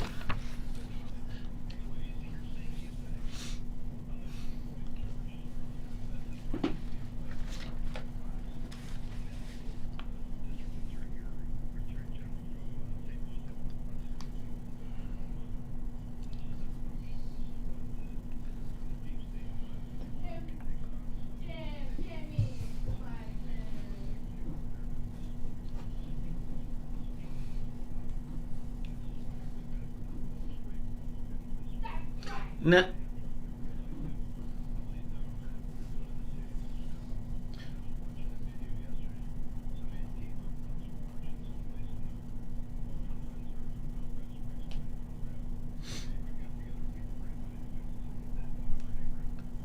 Okay. Oh, okay. Oh wow! So you were wait, Jim. Are you guys mounting up in your neighborhoods? Are you guys forming posses to stop Antifa? We're out here. We're all locked and loaded. Whoa! Well, listen. You gonna let people come and just destroy your homes? No, why are they go? Jim, we haven't seen reports of people going. No one is going to destroy any homes yet. Well, they've been advertising they want to go to the suburbs next, but guess what? They're stronger out in the suburbs. So they get started to do something, and they get repelled. Now, Jim, see, the problem is in the city. You've got Lori Lightfoot. Doesn't want Trump to come in with help. Trump's offered to come in and bring the National Guard and do stuff and stop this stuff, but these people in the city don't want it. They say, "Oh, Trump is attacking peaceful protesters." My rear end. Oh my goodness. I mean, like you're saying, the CTA service is suspended from Cermak up to Fullerton and from the lake out to, I'm not sure how far west. But that's terrible. Jim, the loop's going to die. Jim, wait, what suburb are you in? And you do realize that the Antifa types are like white kids from the suburbs, right? Well, they may be, but it doesn't matter. They're all a bunch of thugs, and they all need to be repelled. Oh. It doesn't matter what color they are. Well, you know what? Well, Jim did say anybody could get it. All right, Jim, that's Jim from Elgin. Jim, the brothers are still mad at me for taking your call, though. They said they saw you in blackface. Jim, were you in blackface? I'm sorry? The brothers, Big Brother Kang always gets mad when I take your calls because he said he saw you in blackface on your Facebook page. Is that true? Well, he never did. The closest thing came to it, I used to like Jimi Hendrix. I mean, I do. And so I had a Jimi Hendrix kind of a wig on one time for a Halloween outfit. No about paint. 10 years ago. No paint, though, right? No brown paint. No paint, but that's right. I'm not like the governor of Virginia. Don't worry. Jim threw it. I saw you, Jim. I see how you did that. That was Jim from Elgin. You see how Jim was like, he's like, I'm not like the Democrat. Hey, I thought I was, as soon as you said, I was thinking about the South. Virginia is definitely the South. Woo wee! All right, y'all. This was. You know what? I will say that the last time there was looting, there was not looting. I'm sorry. The last uprising. When I was traveling to the suburbs, the old Orchard exit was blocked off. Oh, that's because they had from Tui West. That's because it's a mall at that exit. Right. Right. Old Orchard Mall. Mm-hmm. They got to protect that. Where's our allies? So man? The suburbs are prepared, locked and loaded. Last time they were. Ooh-wee. Well, maybe that way. I remember seeing on Facebook somebody from Oak Lawn saying they're already here. Look, I'm gonna tell you what. Let me tell you who I would be nervous, and the reason I had to make sure that we were clear about the Antifa types being white kids from the suburbs. Is because I don't want the black kids in the suburbs to catch the Antifa whooping. Right? So here's what's happening. White people from the suburbs are watching the news, looking at the black kids in the suburbs like, oh, if you try it, we're going to shoot you. Mm-hmm. Right? And the reality is the Antifa people are like to warn you, don't they? Right. But the Antifa people are actually their kids that are downstairs playing video games. Right? So it's like our kids are going to be in trouble. On the dark web talking to each other. Right. Like, hey, all you gotta do is watch these flyers. I'm seeing all these white kids flyers when they got the pigs and they say bring your water. Don't forget to pack water and umbrellas for the rain. It's like I'd be like, okay, they're hiding in plain sight now. Yeah, they're just doing the stuff. All right, Todd, I'm gonna move on. But we are gonna also, as soon as we find out. So Sonia, I need you to be watching because as soon as the mayor goes live, we want to go live from her press conference. We're anticipating the mayor and chief of police David Brown at 8 o'clock. Did you also see the fact that the top three, this for the first time in history, the top three people in the police department are black? Fine time to blame all the black people, right? So, yeah, so they're gonna blame all the black people for all of this. This is crazy. All right, let's move on. I see Fred Waller did a exit interview, and he was like, I don't want to go. They making me go. They playing Fred. Well, here's the thing. I think they want to I think the mayor is trying to clean out the image of the old guys, and they're gonna put this nicer, softer, kinder police force. They said they split it up. They already said that Charlie Beck didn't know what he was talking about. They reorganized the police and the community policing and like the people that's gonna go gangbanging, like not gangbanging, but the hardcore stop the violence officers and the social police officers. So I don't want to poo-poo this, right? Because my cousin implemented it in Charleston, West Virginia. Some of these tactics, and I used to be like, he would tell me all the stuff about and how over the time there was a relationship that grew with the police department, and I used to like, man, ain't nobody trying to hit none of that mess. But then you think about a down south. I mean, Charleston, West Virginia is like the South. Oh, yeah, right. It is the South, and it's like he was like, man, when you talk to these people, you'll be surprised at what their thoughts were and just not knowing black. So I'm not going to jump on David Brown now, but I know that we got to figure these uprisings out. And the reason I keep using the word uprisings is because somewhere in our universe, that's how this is being defined, right? There's somewhere in our universe where this is not the direct responsibility of the people who participated, but systemic racism. So I'm gonna leave it at uprisings until y'all prove me different. I don't know, Mace. I don't know. Maybe in about the next 6 months or so, they're gonna knock in some doors and say, okay, these are the people who were the leaders in the looting. I mean, they're still arresting people from the last time. Really? But they're gonna let. I mean, so remember. So how will we define who were the peaceful protesters in this mix? One shame on me, twice shame on me. Who are the peaceful protesters? Because that will probably be mixed in with the peaceful. I think. Do you think the mayor will change up today? Do you think she will say, she'll say, make no mistake. These people, she gonna make her finger. You know how she do her finger. Make no mistake. These people were not the peaceful protesters that have fallen in the wake of George Floyd. These were looters, right? We will not let the Trump agenda. This is not right. How many times president? And we will not have the federal government come here and we do not. And F you, President Trump, again. And how's all of that working out?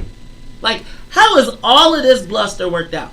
All the way from the white folks who got the party on the beach. Didn't we say that? Remember when they said that on Friday? They said the restaurants east of Lakeshore Drive, which basically she should have said the white people. Yeah, right. Right? Like, we want to make sure that the white beach restaurants, and then they was tripping on 63rd and Hayes. Did you know that the new restaurant bar at 63rd and Hayes is owned by white people? Think about it. I didn't know there was one. Right. Because they don't want the Negroes. In that boathouse thing? Yeah, they got a beach outside of it. Oh, okay. 63rd and but that Hayes. doesn't surprise me. Reggie's. There's always been white people who had the restaurants on the lakefront. See how that goes? Even on the south side. Even on the south. 63rd Street. Home of, check this out. Right there is where Chosen Few is, right across the street, where the largest mass gathering of black people in the history of Chicago used to happen annually, and all the beer across the street is for the white people. Now, I just think it's crazy that happens, but again, I'm just Maze Jackson. I'm going to move on because, well, it's time to move on. We're going to talk about the Illinois Minati. I want to talk about a couple of things that popped up this week. Sonia, this would be a great time for me some. How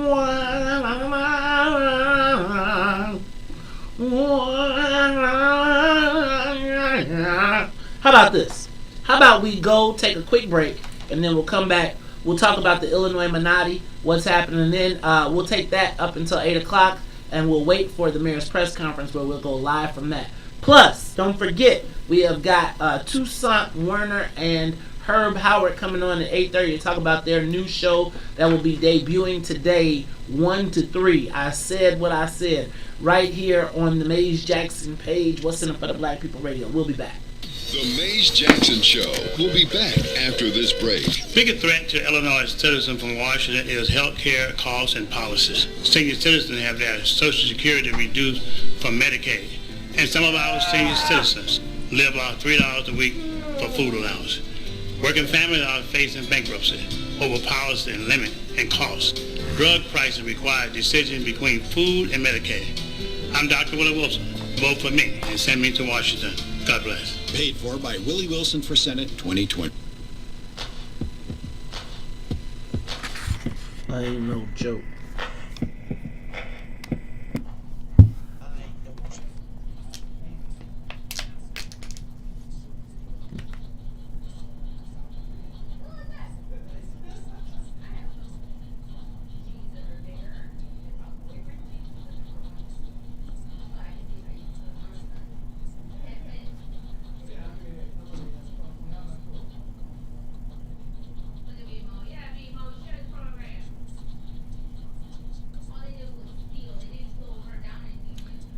Y'all better stop hating on that uprising.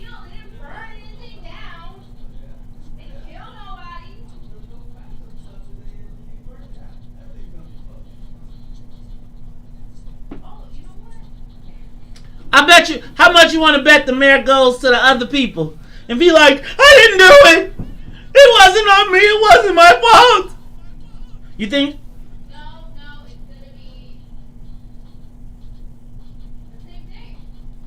Now CTA roads openings, bridges, downtown. So Is it we're not safe at night? Is that what it is?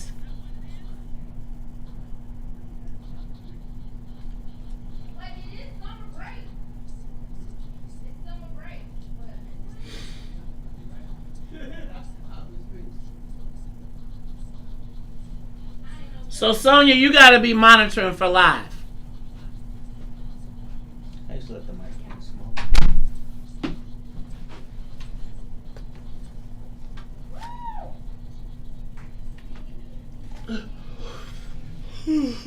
Try me. Wait, not Janate. Aggravate me. No, Some of them C's. But only if they knew that they who think wrong is can't do that.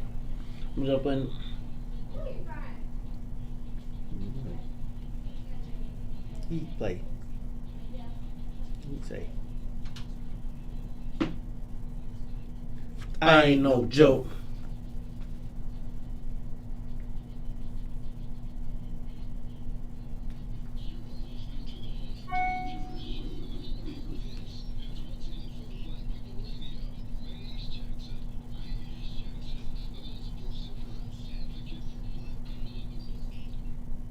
You are listening to What's in Front of Black People Radio live on the Maze Jackson Show. That's right. WBGX 1570 AM. You can give us a call, 872-259-7474. Todd, we didn't do too bad this weekend, actually. And what's We're that? 40-2. 40-2? 40. What's that? You know how we do the stats. 40-2. We went 40-2 this weekend. Oh, okay. 40 people shot, 2 dead. Oh, yeah, right. We did all right this weekend, right? That's really not bad, actually. 40. Well, Sonya, don't nobody need you. We got to get ready for our optimism report. 40-2. We did 40-2. I think we were successful in. I think maybe that 2 that. Okay. Yikes. Yes. So. Here's my thought. My thought is maybe the uprising downtown helped us, because Sunday night is usually when it goes down. So maybe what we got was collaboration. Sunday night's a bad night. Ooh, Sunday nights go down. Yeah, Oh. That's when the number. That's when you wake up. Like when you think you all got it all good, then that Sunday night number come in. And you be like, dang. But I'm thinking that perhaps the positive outcome from the uprisings was that people collaborated. Right? They always say black people can't work together. That's not funny, man. They do say that. Man, I'm just saying, like, I still can't get over the images of like Michigan Avenue. Like literally Michigan Avenue. I'm not saying, hey man, I'm glad. Remember what I think about when Rodney King, we used to be like, why y'all don't just go on the other side? Go tap they stuff. Well, they are officially doing it. So I ain't tripping. I'm not going to even bug out. I just want to know, where do we fit in on this? Okay. I want to just touch on, because we don't have a lot of time. I only got 4 minutes. And then we're going to be looking for the mayor and David Brown to go live. We'll be bringing that to you live. Did you see, Todd, that Mayor Lou Presta was indicted by the feds this week? Yeah, I saw that. Mayor Lou Presta, the mayor of Crestwood, was delivered a indictment by the feds, and they tied it to the red light cameras. Todd, and as I was thinking about it, I was like, oh Lord, here we go with the red light cameras, and I know everybody's going to get all... first of all, did you see all the people that they named in that article? They named our good friends, your boy who you was talking about probably this weekend too. They named the lobbying firm. Oh. They named all of the people associated. Well, I see the Worth committeeman. Sounds like he's been cooperating. So I'm going to tell you, I came to an epiphany this weekend. I was thinking to myself, why this red light camera company? Like, and it dawned on me that the way, you know how the biggest organizations go down because they don't take care of the little guys?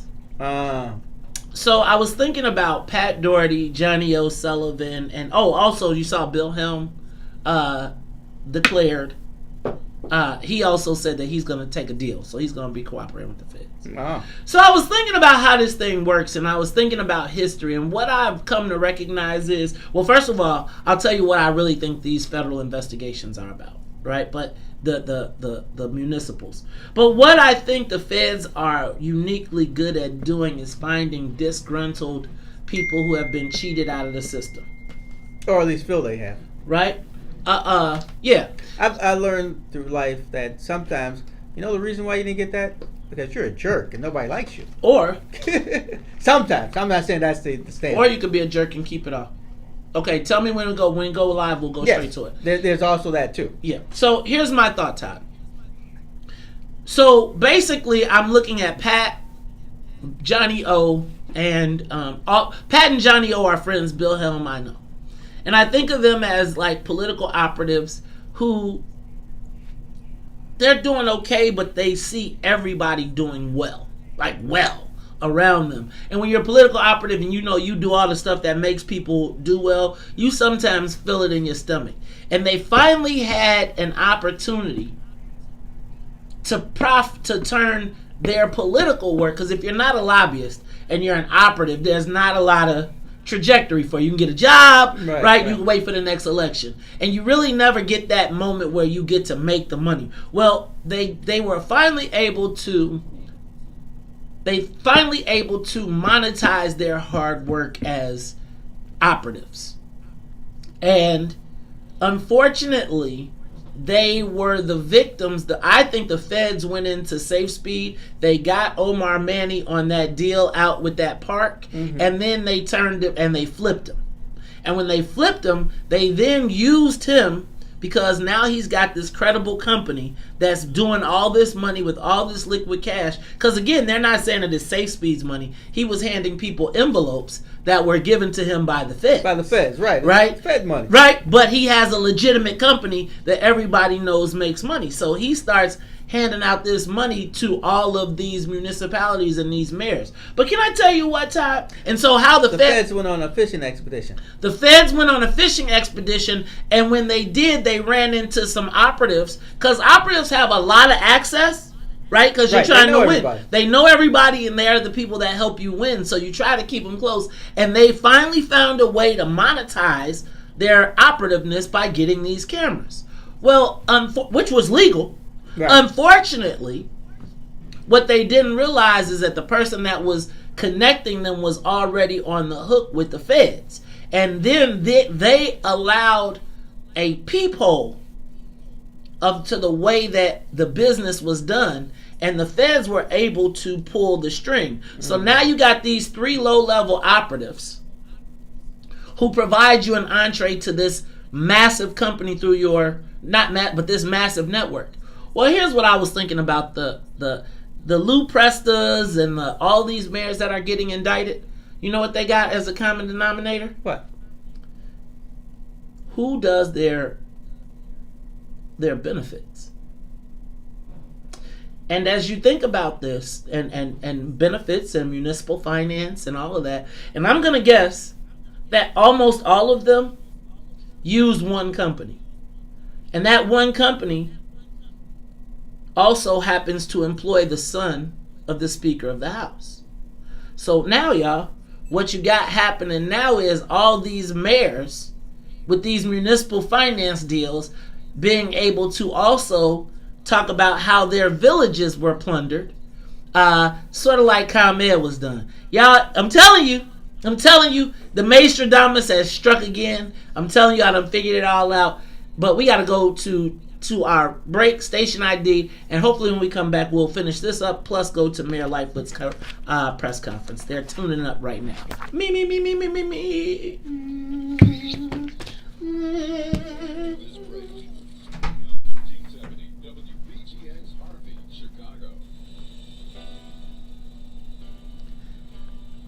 See how Todd left on that one? That's a real one. He left on that one because it's super real.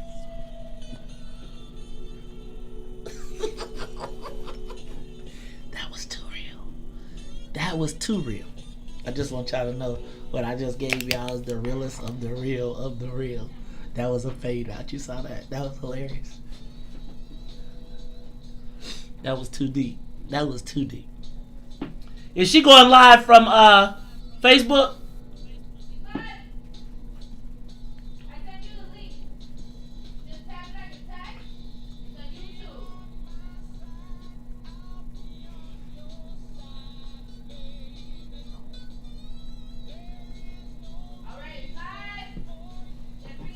Hold on.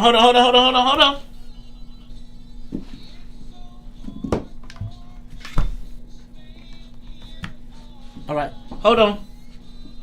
I got it hooked up to my computer, so give me 1 second. You ready? Come on. Wait. I guess not.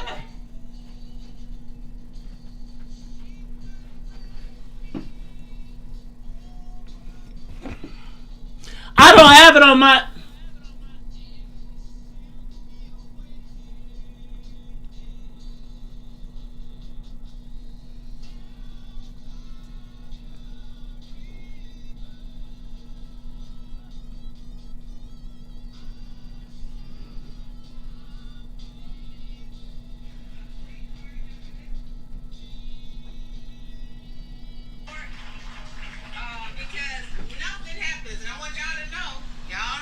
Listen, nothing happens without the mayor of the city of Chicago being a part of it. Come on. I want to thank Sam Eli. Sonia, I can't go. You don't have an input. I've known for, I am telling my age now, some 30 You don't have an input. And who has been a great partner for this community. And when he talked to Huddle House, he says, I'm doing the first one in the 8th Ward. So, Sam, thank you for letting us be the first. I appreciate you so much. My other community partner, Senator L.G. Sims. Wait. Again, partners. It's all of us working together and holding our hands together and singing Kumbaya to make things come together, because if we're not singing the same song, believe me, nothing happens. And community. I can't tell you. Is it live? Where's it at? The best thing about the 8th Ward are the people that live here. Through all our ups and downs and our crazy turnarounds, the community has been the consistent person in this. Where's it at? This fight. I can't put it on from your phone, huh? So I've lived here my whole life. I've seen the motel come and go, former site of the Dunes Motel. I've seen them come and go. Beautiful swimming pool used to exist almost right where we are today. And then watch Chicago Mayor. But thank God that things don't stay the same. And so this is the first and the beginning of wonderful things that happen down in the south end of Stony Island. But my community, I cannot tell you how much I love you and appreciate you, and thank you for your constant commitment, for staying by me and supporting me, even when you didn't understand that we wasn't getting the CHA project. Wait, this is it? This don't say live. So thank you all so much. As we look behind us, there's this beautiful senior building behind us that will be one of the say live? of this property. Now, yeah, see, she didn't go into about 20 minutes into that. Because she's done speaking. The mayor's done speaking? Let me look.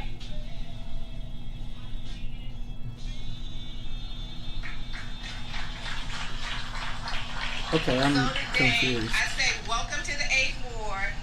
Welcome to the future corridor of the Obama Library, and where the 8th Ward is doing great things. I'd be remiss if I didn't acknowledge Frankie Payne, who is the executive director for the business district. Frankie is here. She's responsible for a lot of the beautiful murals that you see up and down Stony Island, as we're changing the world and sending out positive messages. And in the 79th Street corridor, Frankie's responsible for doing, I think, 4 murals. That's not live, Sonia. That's not live. This is not it. That's like last week or something. So thank you, Frankie, for all you do. They were in the 8th Ward. Today, I am so honored today to have my partner at City Hall,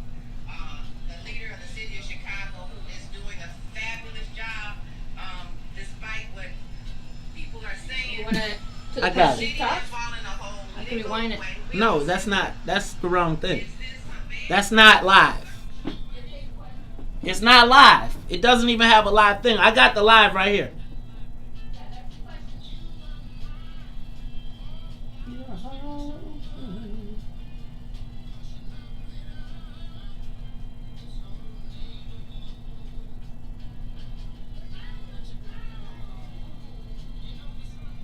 She's about to. I got it right here. So it's on this. She's not there yet, but it's on the phone line. It's on the one that we do from the phones. All right. No, because she's not gone yet.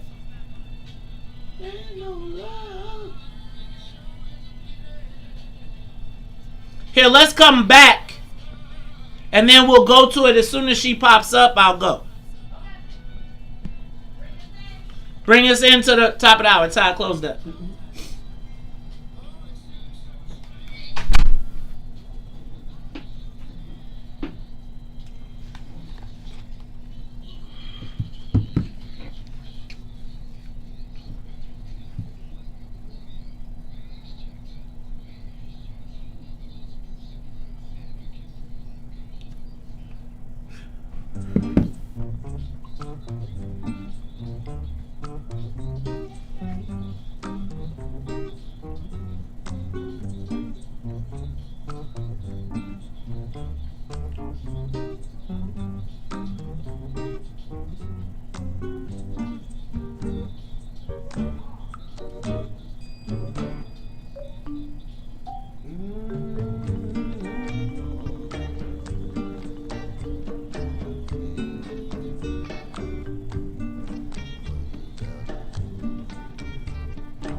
You're beautiful inside.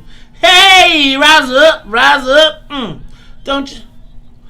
Wake up, Chicago. Wake up, world. This is the Maze Jackson Show. I'm your host, Maze Jackson. Got my co-host, Stroger Ty, but you know how we do at the top of the hour. Gotta say what's up to Miss Sonia Escobar, musical conductor of the Soul Plane as well. Hey, y'all.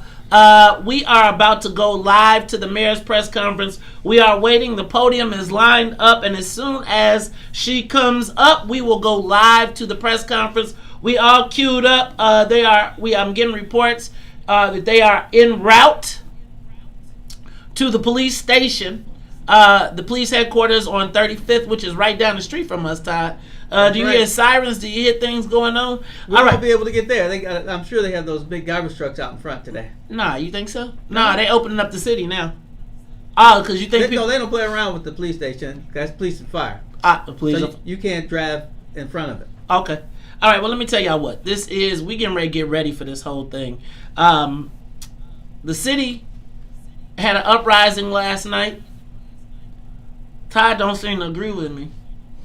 Todd, that was an uprising of some sort. They liberated the Louis store, the Gucci store. Yeah, they liberated a lot of purses. They liberated an ATM. Belts and what else is in those things? I guess. Let me ask a question. Am I supposed? How should I respond to this? I mean, we just got our ATMs back in the neighborhood. Well, they didn't take the ones from your neighborhood though. No, they did. I'm gonna tell you, they are preparing. I am seeing. Look, you know what? I wonder, do you think they're gonna switch up the mics? Like, they probably need to get, because whoever is on that. This is funny. Okay, so guys, they're winding up. So while they're winding up, in case you are just waking up, the city of Chicago has been down. The city of Chicago was when I woke up this morning, I woke up to reports of widespread liberation of goods and articles in the West Loop. Todd, I was trying to get the video wall together for our show that's starting today. I said what I said, but apparently the Best Buy on South Loop was liberated too. Yeah. Looks like Indiana. Here I come. Where are you going to go? Iowa? Not man. That's the closest place for you. Nah, I ain't messing with Iowa. You know what? I'm gonna tell you what I think. I think first of all, if you try to go to any like black people coming to any other state, I'm telling you, it's gonna be white people. You try to go to you said you think you going to Indiana, it's gonna be white people on the expressway.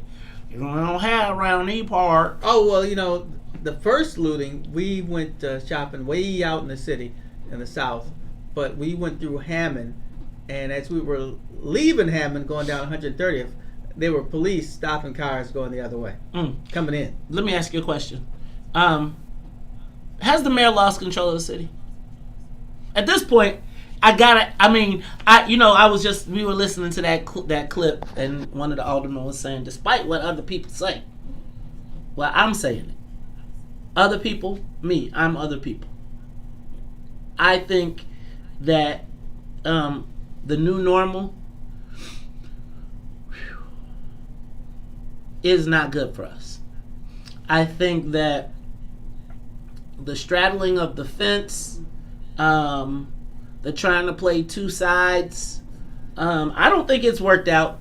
I think that I'm gonna tell you now, if you were to hold the election today, I don't think remember how all them white wards that was with Mayor Lightfoot, she lost them. Them white people ain't taking that. White people ain't like, y'all burn up the black neighborhoods, y'all tear up all the stuff. Wait, and we let you tear up the downtown once. Twice?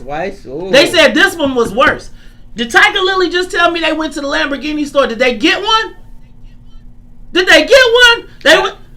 I doubt it, because boy, that sounds like an easy way to get arrested. You gotta catch them. If I got a Lamborghini, it ain't an easy way to get arrested. You're not catching me. You're not catching me. And then they got the no chase order. Remember, Fred Waller told us no chase. No, right? Well, that's not actually a bad idea. Well, depending on they don't chase in white neighborhoods. They chase in black neighborhoods. They be like, well, get that nigger. All right, y'all. City of Chicago. Oh, Ty, but I want to go back because while we're chit chatting, first of all, y'all send up some prayers for Amisha Cross as well. Her grandmother is in the hospital, and so we want to just make sure that she is feeling our love. That's why we didn't take the soul plane there today. We're actually anxiously awaiting the mayor's press conference because I want to know what she got to say to this. What you got some splaining to do. Everybody stay at home or we will get you is probably what I think what's happening right now, Todd, is she's trying to hurry up. Let me go to the live line because we got a great call. I'm going to take this call before we go. Hold on. Is the press conference coming? Is it up? That's not it. That's not it. That's what I'm playing? No. Oh, hold on. So that's because I got too many things going. I got to turn off some of these things. All right, let me go to Tommy first. Tommy, you on the Maze Jackson show. What's up, my brother? Tommy? Tommy, are you there? I think I hear it. Oh, you know what? I messed up. Hold on, Tommy. Hold on. Got too much time. Okay, Tommy, go ahead. Go ahead, Tommy. Good morning. I can only say this in the broadest terms that I can say it, and that is simply because of one narrative. See, individuals don't want to listen to the truth. See, from the moment that the police officer put his knees down on George Floyd's neck and the outrage took place, which should have taken place, and then when the narrative came out from the media or from activists or wherever the hell it came from to defund the police, all hell has broken out. And this hell that is broken out is the police departments are standing back and allowing certain things to take place. Because let's be clear about something. If we are serious about Black Lives Matter, then our fight and our push is about the dismantling of the education, is about the absolute hypocrisy in employment. It is about the disinvestment in these communities and stuff. And when you stop and you think about all of those things that I just said, none of that has got a damn thing to do with the TV or some hair out of Wooney's wigs or some mouthwash or toothpaste out of Target or these iPhones. See, no, when we don't want to accept, and I'm not calling and downing young people or anything else, when you don't want to accept the narrative that everything is being changed so that the real crux of what the issue is no longer what we're talking about. It's mired. And it's mired in the fact that you cannot tell me that here we just went through all this looting and burning in the city of Chicago. You got people protesting downtown. And you have a police presence, but nobody is following anybody to figure out what they're doing next. And these federal police officers that's supposed to be here, come on, Maze, at some point you got to understand the overlay for the underplay. And the underplay is what you said. Because there's a clear narrative that they're making it clear that Lori Lightfoot cannot run this city, and it's just a bunch of bluster and words and the usual conversation. And more importantly than that, they're making it also very clear that our communities will continue to be the way that they are because they don't listen to shows like yours. They don't listen to other shows that you know that I'm talking about. They don't follow the narrative and realities of our lives and stuff. And more importantly than that, as I close, we don't accept the simple fact that everybody loves Eminem. Too bad nobody pays attention that there's all different colors in the same bag. I love you, Doc. Man, we appreciate you, Tommy. Thank you, brother, for that call. Todd, it's just I don't know. I don't know where the city is. I'm gonna be honest with you, and I'm gonna tell you the mayor gonna come up here pointing a finger, talking about values and all type of stuff. I'm gonna tell you, this in my estimation is a city gone wild. Oh yeah. I mean, I don't take the fear mongering out of it. It's like I'm not fearful at this point. I just know I know it's almost every man for himself. Well, I told you, I'm going to be living in that garage in Kenilworth, looking back at you guys.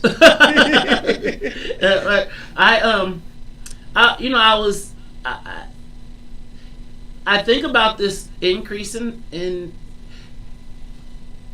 remember, what was that movie? Escape from New York? Yeah. I feel like we borderline. Let me do this. We ain't that crazy yet, are we? Man. How much? I mean, think about this.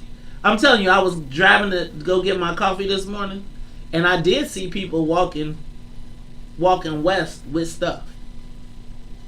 Literally. Like at 5 in the morning. At 4:43 in the morning. Walking with stuff. Oh my goodness. Right? Now. Where you coming from? I wasn't asking no questions. I started to be like, I started to ask them. I want to be like, what kind of bag was that? But y'all look, I'm going to tell y'all. You don't have to carry that bag all the way home. All right. All y'all, but all these, it's going to be a lot of new people. Can I ask a question though? Like, really? Think about, they went to eat, like, nobody. I told Sonya I need some new jeans. Don't you got dad jeans on now? Look, y'all, this is the Maze Jackson Show. We'll be back. Are you the other kind? Let's take a quick break, and then when we come back, hopefully, I think what the mayor's doing, she trying to wait for us to get off air because she listening in the car right now. She like, damn. We'll be back. Call in and say it with your chest. 872-259-7474. That's 872-259-7474. Give us a call and say it with your chest. 872-259-7474. But when you trapped in the hood, you do worse for less.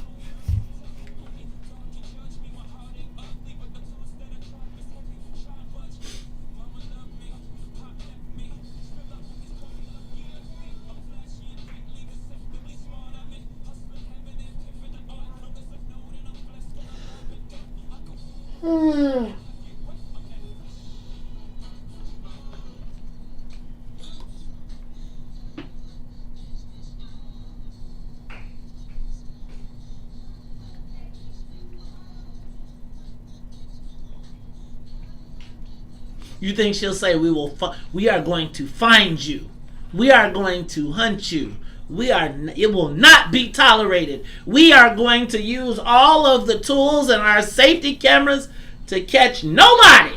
To catch nobody? I wonder if this is like a task force type of thing.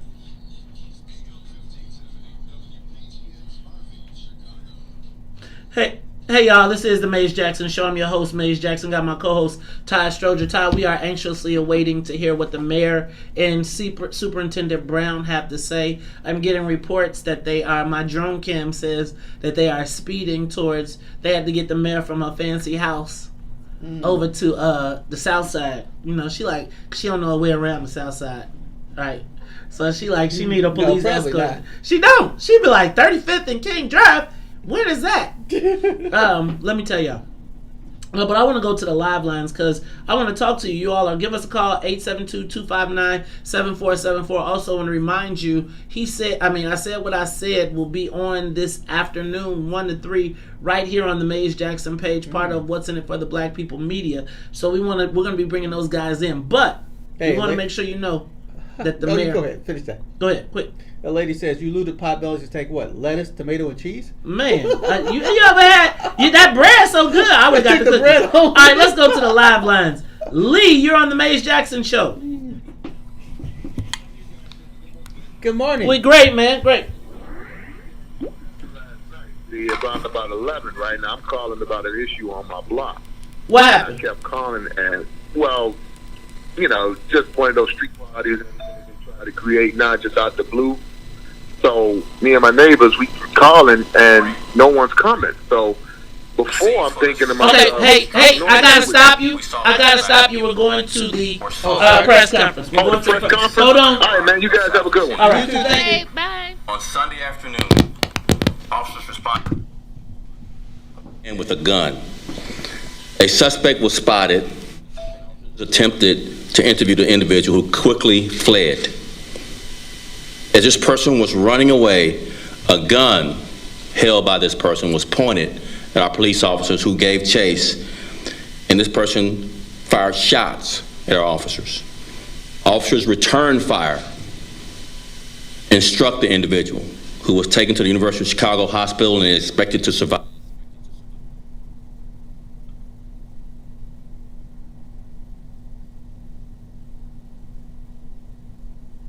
They went down. Hold on, please hold. We are having difficulty with the message. It's coming back. This shooting, a crowd gathered on the south side following the police action.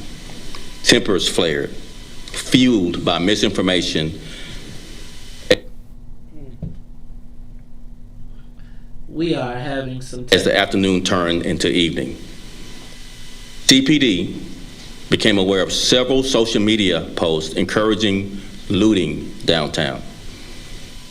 Officers were dispatched to our downtown area once we got word of the social media posts. 400 officers were dispatched to our downtown. As the officers arrived to our downtown, the first incident happened at a store near the 87th and the Dan Ryan Expressway. Soon, car caravans were headed into the loop. For some, a second this chance was not an seems too good organized to be protest. true. But with shelter care Rather, and this the was right an incident nutrition, of pure... second chances are real. Because when you buy pills, you give a bull. Uh-oh. Yeah, I got a wheel on my... For looting, disorderly conduct, battery against police, among other charges. A total of 13 officers have been injured throughout the night, including a sergeant who was struck with a bottle.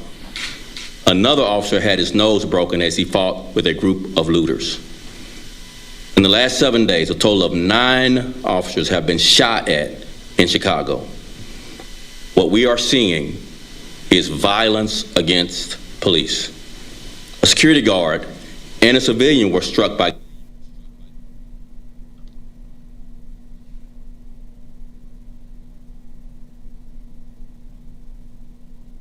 We are still gunfire during the melee.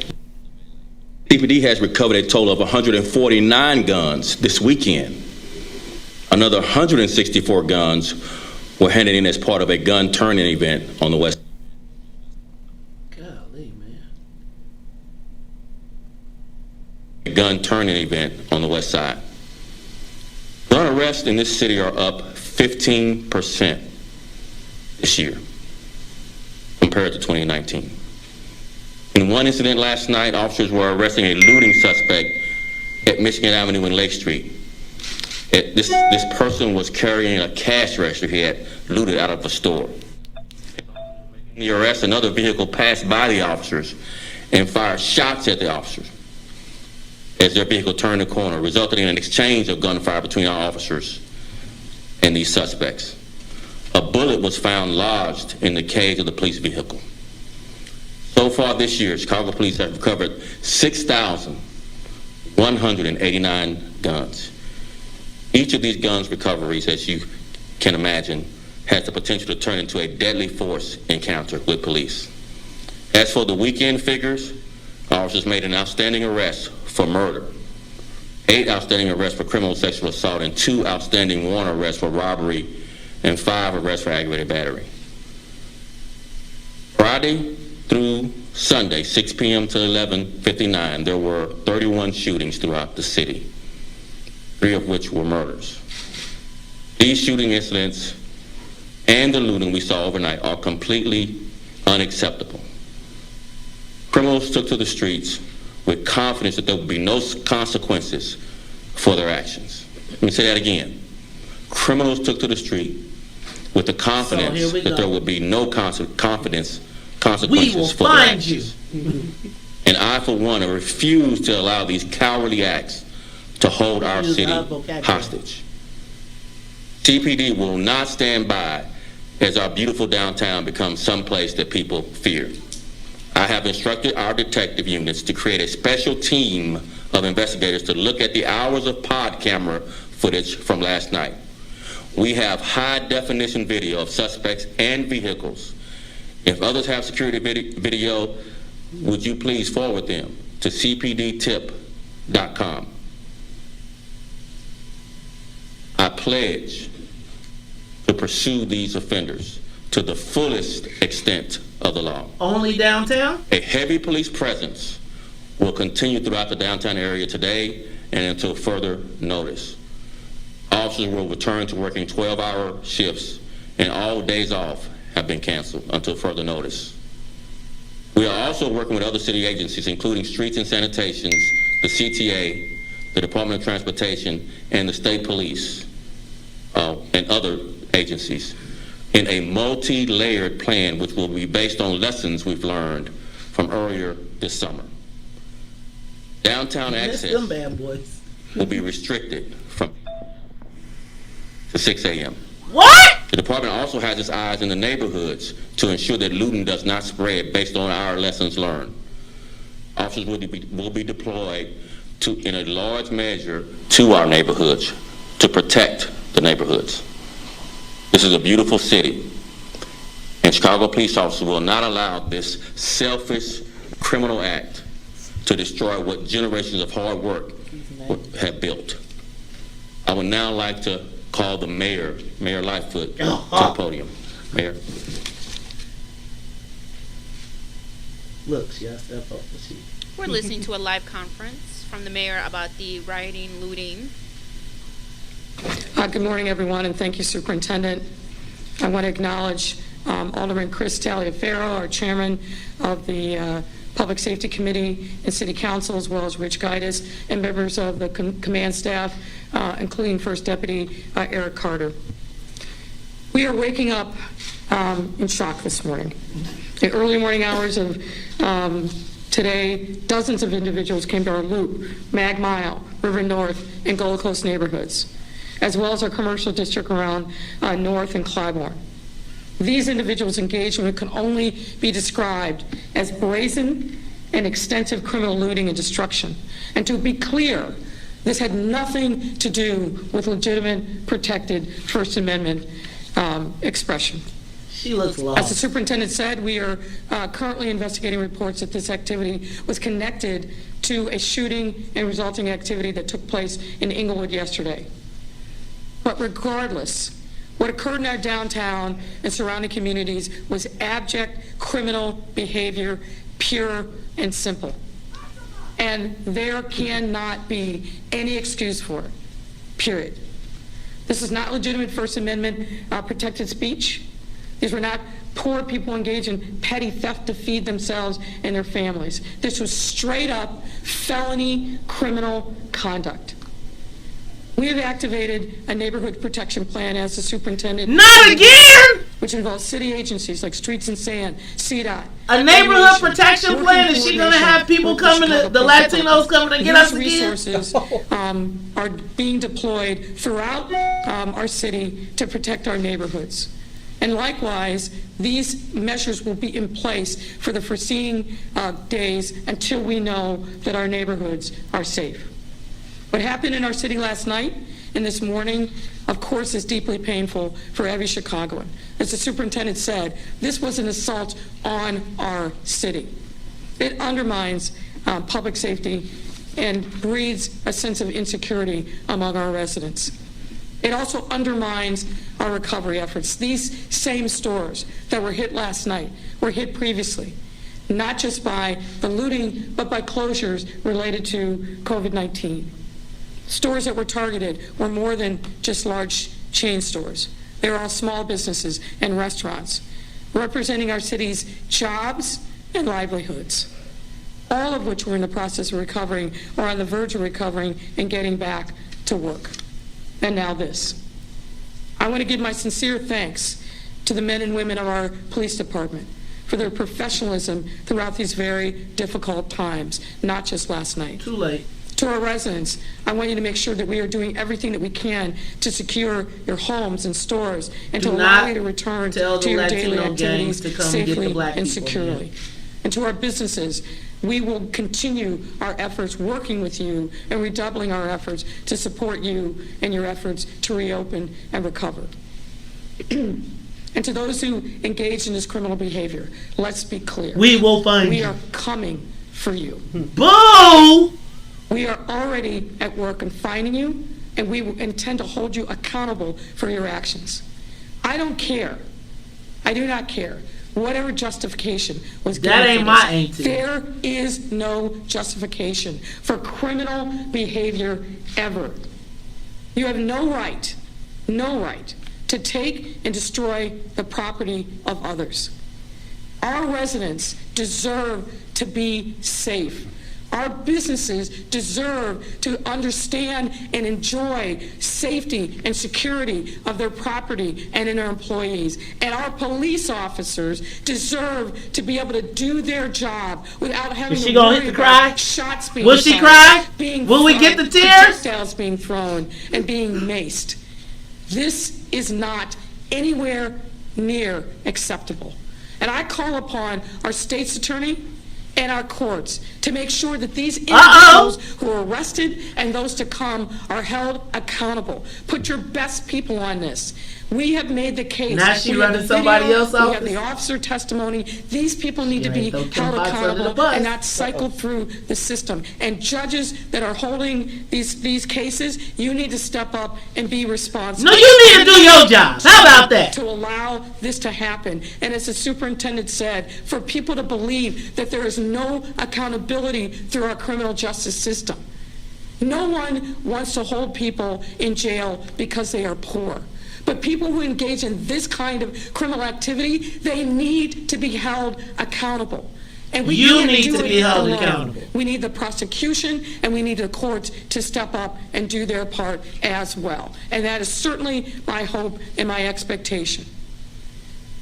The gains that we have been able to make as a city through all these challenges, the pandemic, the righteous uprising in the wake of the murder of George Floyd, the other things that we have done to demonstrate that Chicago is back and resilient.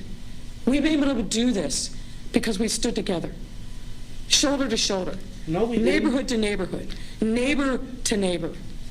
And we can't abandon that which has served us well over this most difficult time. But part of that means that we have to also step up in a time of challenge like this one and give no shelter to the criminals. You've heard me say this before. The people who are the shooters, as well as the people who are the looters. The shooters and looters. People in neighborhoods know who these folks are. This is your time to step up and demonstrate your allegiance and your loyalty to this city and report these people who are engaged in criminal activity. We cannot do this without you, and we need every single person with knowledge or information to step up. You can do that anonymously by calling the tip line, but we need people to step up. We are not going to let our city be taken over by criminals and vigilantes, no matter who they are, what they're doing. This is a time for us all to step up, and we will do just that. At this time, I'd invite Alderman Taliaferro to say a few words, and then we'll be joined by Director Guidas from OEMC. Alderman. Thank you, Mayor. No, she's trying to dash them questions. We're gonna come back to her when she goes to question and answer. We'll continue this conversation right now. We know our mics was on. She said shooters and looters. When we come back, we're gonna come back to this conversation. Also, I want to hear the mayor's question and answer session. Y'all, we just heard from the mayor and the superintendent of police about last night's uprising. Now, the mayor does not seem to think it's an uprising, but they did seem to connect it to the shooting on 53rd and Aberdeen. Yeah, that's how the superintendent started out talking about that. That situation seems to go bad quickly. And then there was, again, calls for social media. He said apparently on social media to begin the looting, and they deployed downtown. Oh yeah, but they were low. How did they lose control so quickly? You think it's just the numbers overwhelmed them? Yeah, just too many people. So how I'm interested. The only way to really handle that would be to fight. And we know we can't fight. So I guess now what goes on? Let me do this. I'm gonna try and get Tucson and Herb in while they're down. So let's do this. I'm going to tell Tu, give us a call now. Call into the studio line. We're going to talk to them because Tucson and Herb Howard today will be launching their new show on What's in It for the Black People media. I'm going to stop saying radio, on media. It is I Said What I Said. And basically, I can't wait to hear what they got to talk about today and their commentary on this. Rich Guidas right now from OEMC is on the live line as well. I'm going to take a call right now while we're going. Caller, you're on the Maze Jackson show. You had a comment on the rioting and the shooting on 56th Street? Caller, are you there? I know you've been on hold for a minute. Caller, 8683. Come on, caller. All right, we're going to return you to the queue. You're probably busy watching the press conference like everybody. Todd, this thing with the mayor. I didn't hear any solutions, or did I miss it? No, she said we're going to find you. Make no mistake. We're going to hunt you down.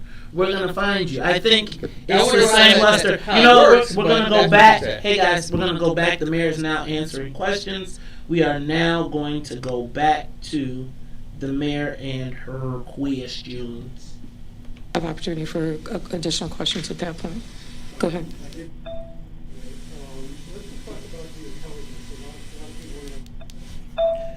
Did you have about what was going on there? It seems superintendent, even though you said you had 400 officers.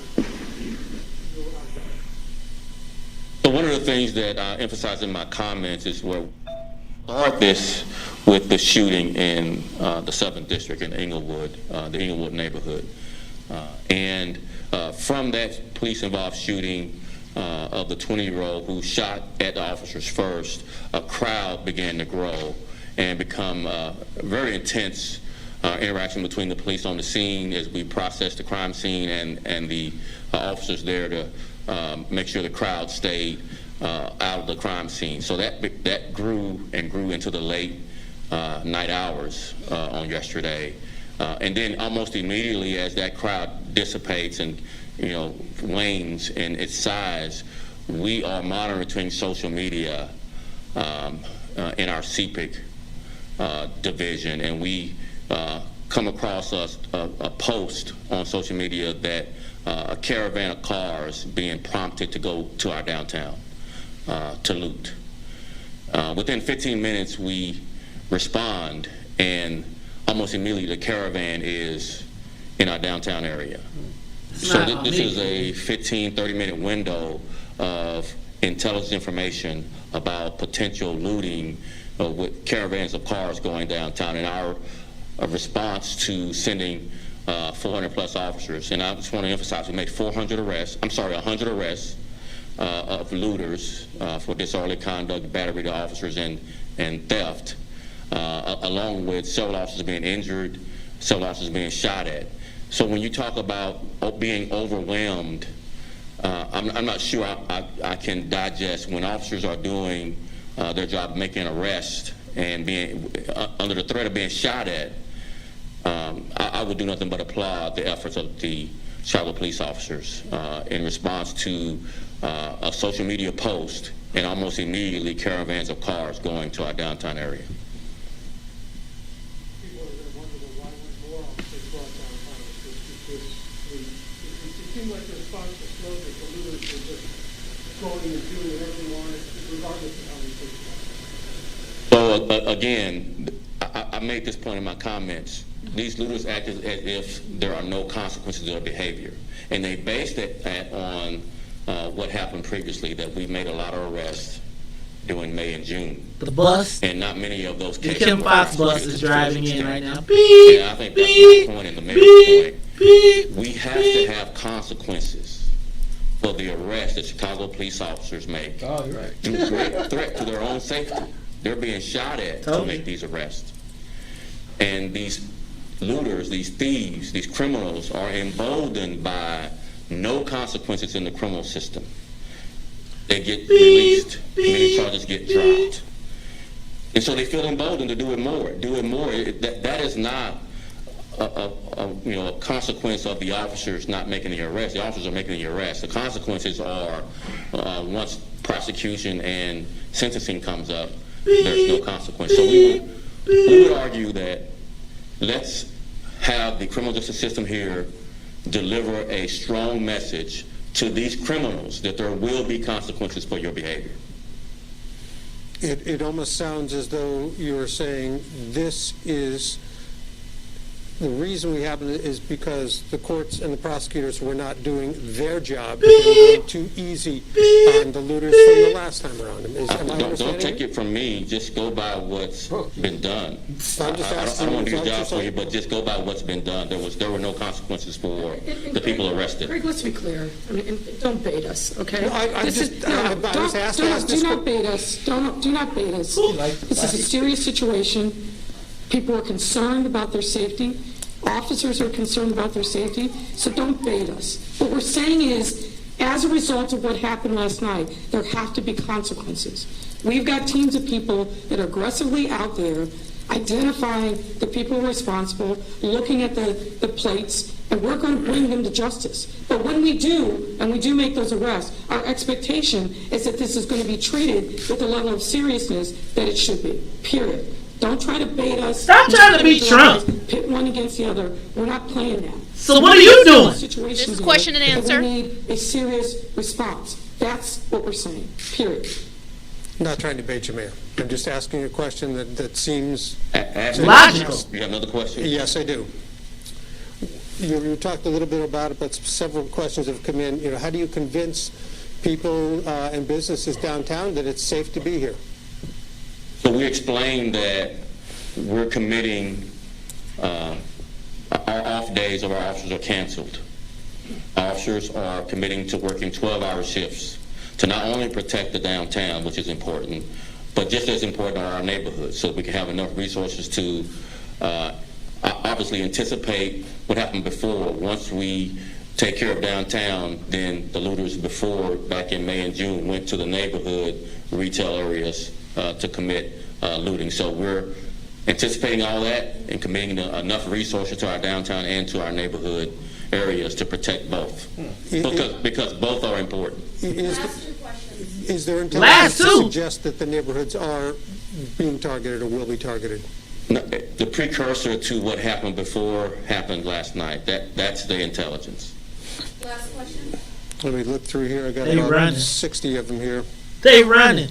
They running. As I said, I have another stand. I think we can take questions today. We can do that if you want, Mayor. Thanks, appreciate it. Thank you very much. Thank you, Mayor.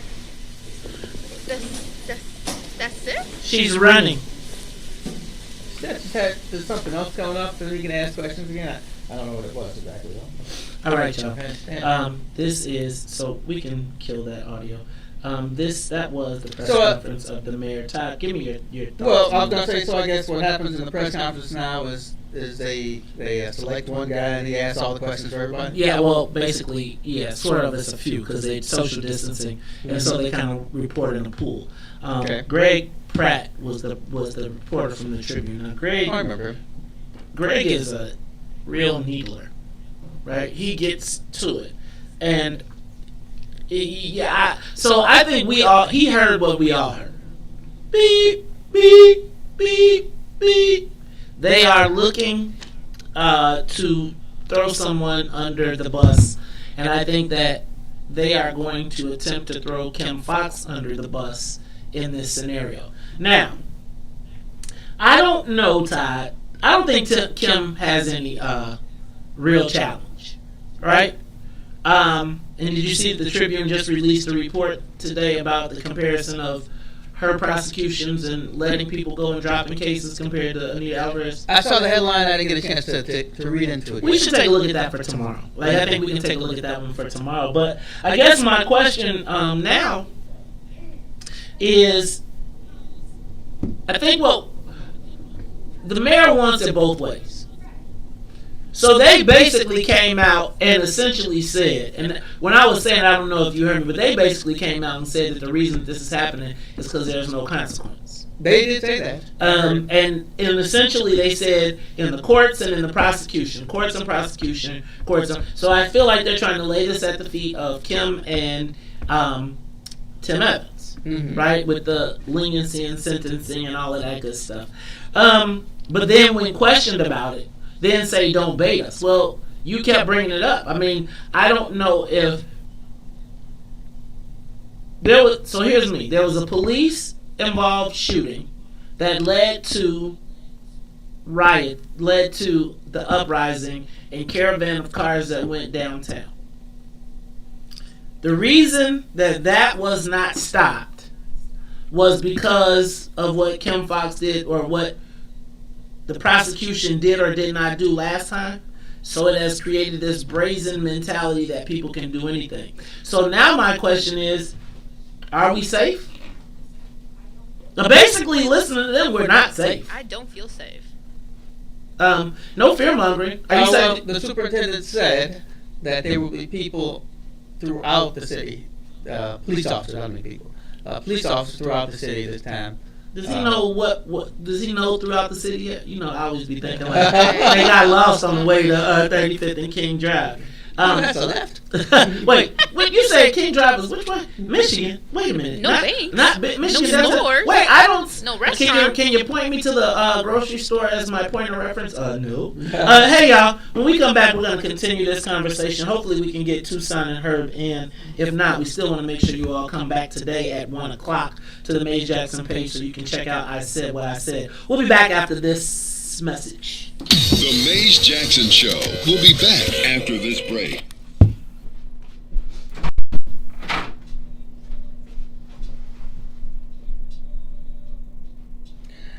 I can't stand the rain against my window.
Come on.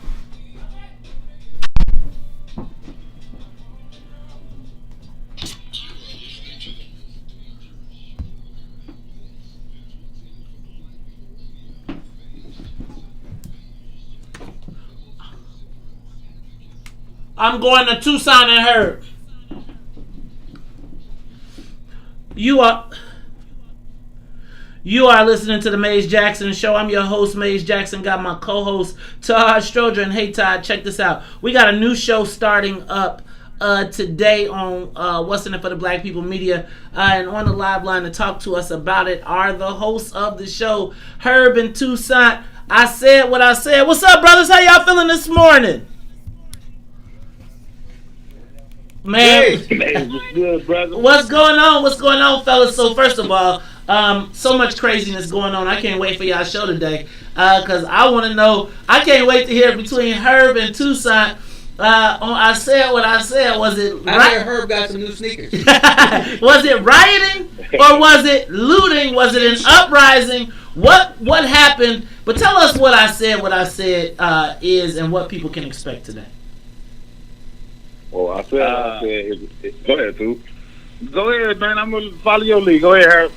I said what I said is a conversation that basically started just primarily between Tucson and I. It was something that we, kind of started to extend to radio, and then we said, let's turn it into a podcast. We started turning to a podcast. It was really just a conversation that we were having about the issues that we face in the black community, how they impact us as individuals, how they impact us as a collective. And as we continue to have this conversation, more and more people start to tune into it. More and more people start to kind of pay attention to the conversation. And so we said, well, maybe we should take it a little bit more serious. Maybe we should try to turn it into something. And as the conversation continued to evolve, more and more people kind of gravitated towards it. It is an unapologetically black show. It is unapologetically radical. We believe that, in the words of Neely Fuller, until you fully understand white supremacy, everything else you think you know will only confuse you. And so we approach most of our conversations through that lens and trying to figure out how we can be the solutions to our own problems. And again, we're very unapologetic about it. We say things that a lot of people may disagree with or may find radical in some way, shape, or form, but we feel like there's no time to wait to be politically correct. And so we appreciate you for inviting us over to What's in It for the Black People Media so we can say how we feel it, man. That's what I'm talking about. Now, some people hit me up and said, is it going to be cussing? I was like, it's going to be cussing. I was like, they're going to be cussing, and no, let me tell you what, you should get, for those of you, because let me tell you, they have a pretty significant fan base as we start. We are expecting them to bring, I said what I said, in its full glory right on over. Tucson, tell people your perspective, my brother. Man, Herb was very politically correct in his response, man. We was really just sick and tired of being sick and tired, you know what I mean? Even waking up this morning, man, and seeing the news itself, and it just kind of reminded me of the Langston Hughes quote, Negroes sweet and docile, nice and kind, beware the day that Negroes change their mind, you know what I mean? And I think as a Negro, I changed my mind around 12, so we just bringing that to the masses, just trying to educate people in a different way, bring them direct content from a perspective that they usually don't hear on media outlets, Well, I'm gonna tell y'all what. I am excited for the conversation. Y'all, they done. You know it's going down when somebody get a banner. They get to put the banner up in my studio, right? And when they got the banner, they got the squad. But I'm gonna tell you what. When we got together on Saturday just to go through our final walkthrough, it was a meeting of the minds. It was magic, and I cannot wait. I look forward to these brothers every Monday, Wednesday, and Friday right here, broadcasting from the What's in It for the Black People Media Studios. Hey, y'all, and I also want to encourage you all, those of you all who are tuning in,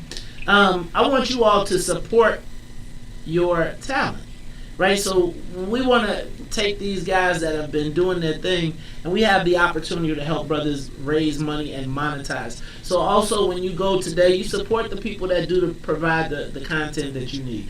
Hey fellas, I look forward to it. We are getting the studio ready. I'm over here COVID-19 preparing. I done bought every spray, every mask, every wipe down. We're going to be all good today. So I look forward to seeing you guys today at 1 o'clock. Topics today, anything special besides now let me ask a question. I'm going to ask both of y'all. Uprisings, looting, or riots? What happened last night? Man, I think it's a little bit of all three. You know, but we can accept all three and rock from there. You know what I mean? I think all of them are going to we're going to get different outcomes from all of them, right? So it's how we leverage it. It's how we leverage the moment. In regards to topics, you know, we have some interesting stuff that we wanted to talk about, but it's kind of hard to avoid what's going on in the city right now. So more than likely, we're going to be focused on that. There it is, man. I'm going to tell y'all what. It's Toussaint and Herb, Toussaint Werner, Herb Howard, Toussaint Werner. They said what they said. It's not what they said what they said. It's I said what I said. Check them out today, 1 to 3 on the Maze Jackson page, right? It's the Maze Jackson page. You'll get them. And y'all make sure y'all support those brothers. Hey, man, hit them with them stars. Let them go. Let them know and love. Show them that you love them. All right, fellas, we appreciate y'all. We'll see y'all later on today. Yo. Before you get out of here, man, I know I told you privately, but I want to tell you publicly, man, I'm proud of you. Congratulations on the move. Everything's going well. I commend you. I respect you for making the decision that you made. Everything's off to a phenomenal start, brother. Congratulations. I commend you entire both. I want to say that publicly. Hey, man, I appreciate that. And let me just say, I'm honored. You know, sometimes it's tough to put your ego in your pocket and say, hey, this fella's out here doing good stuff.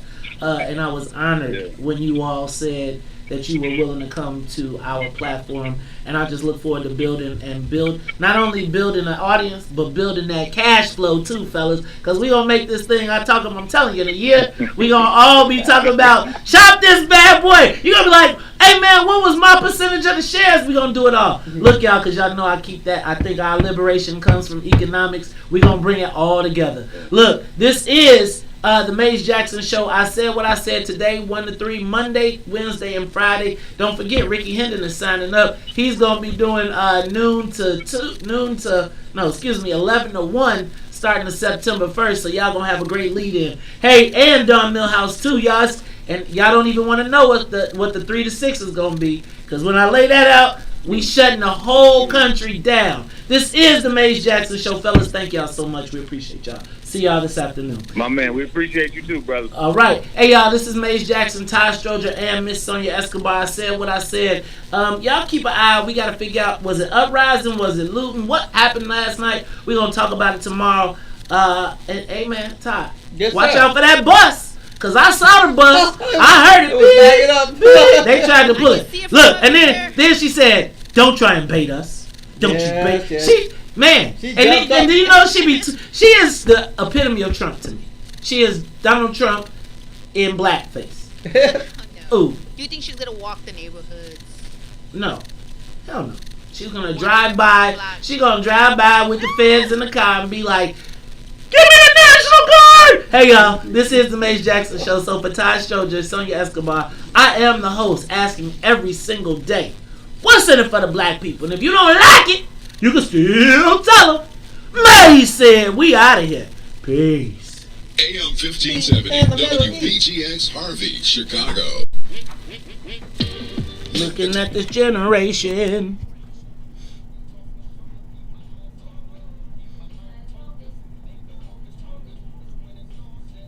They will all know us.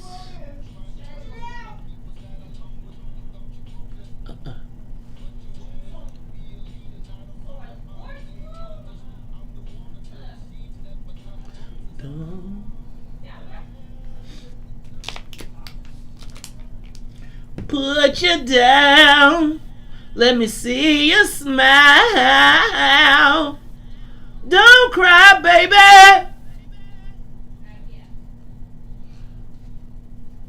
Don't cry, baby.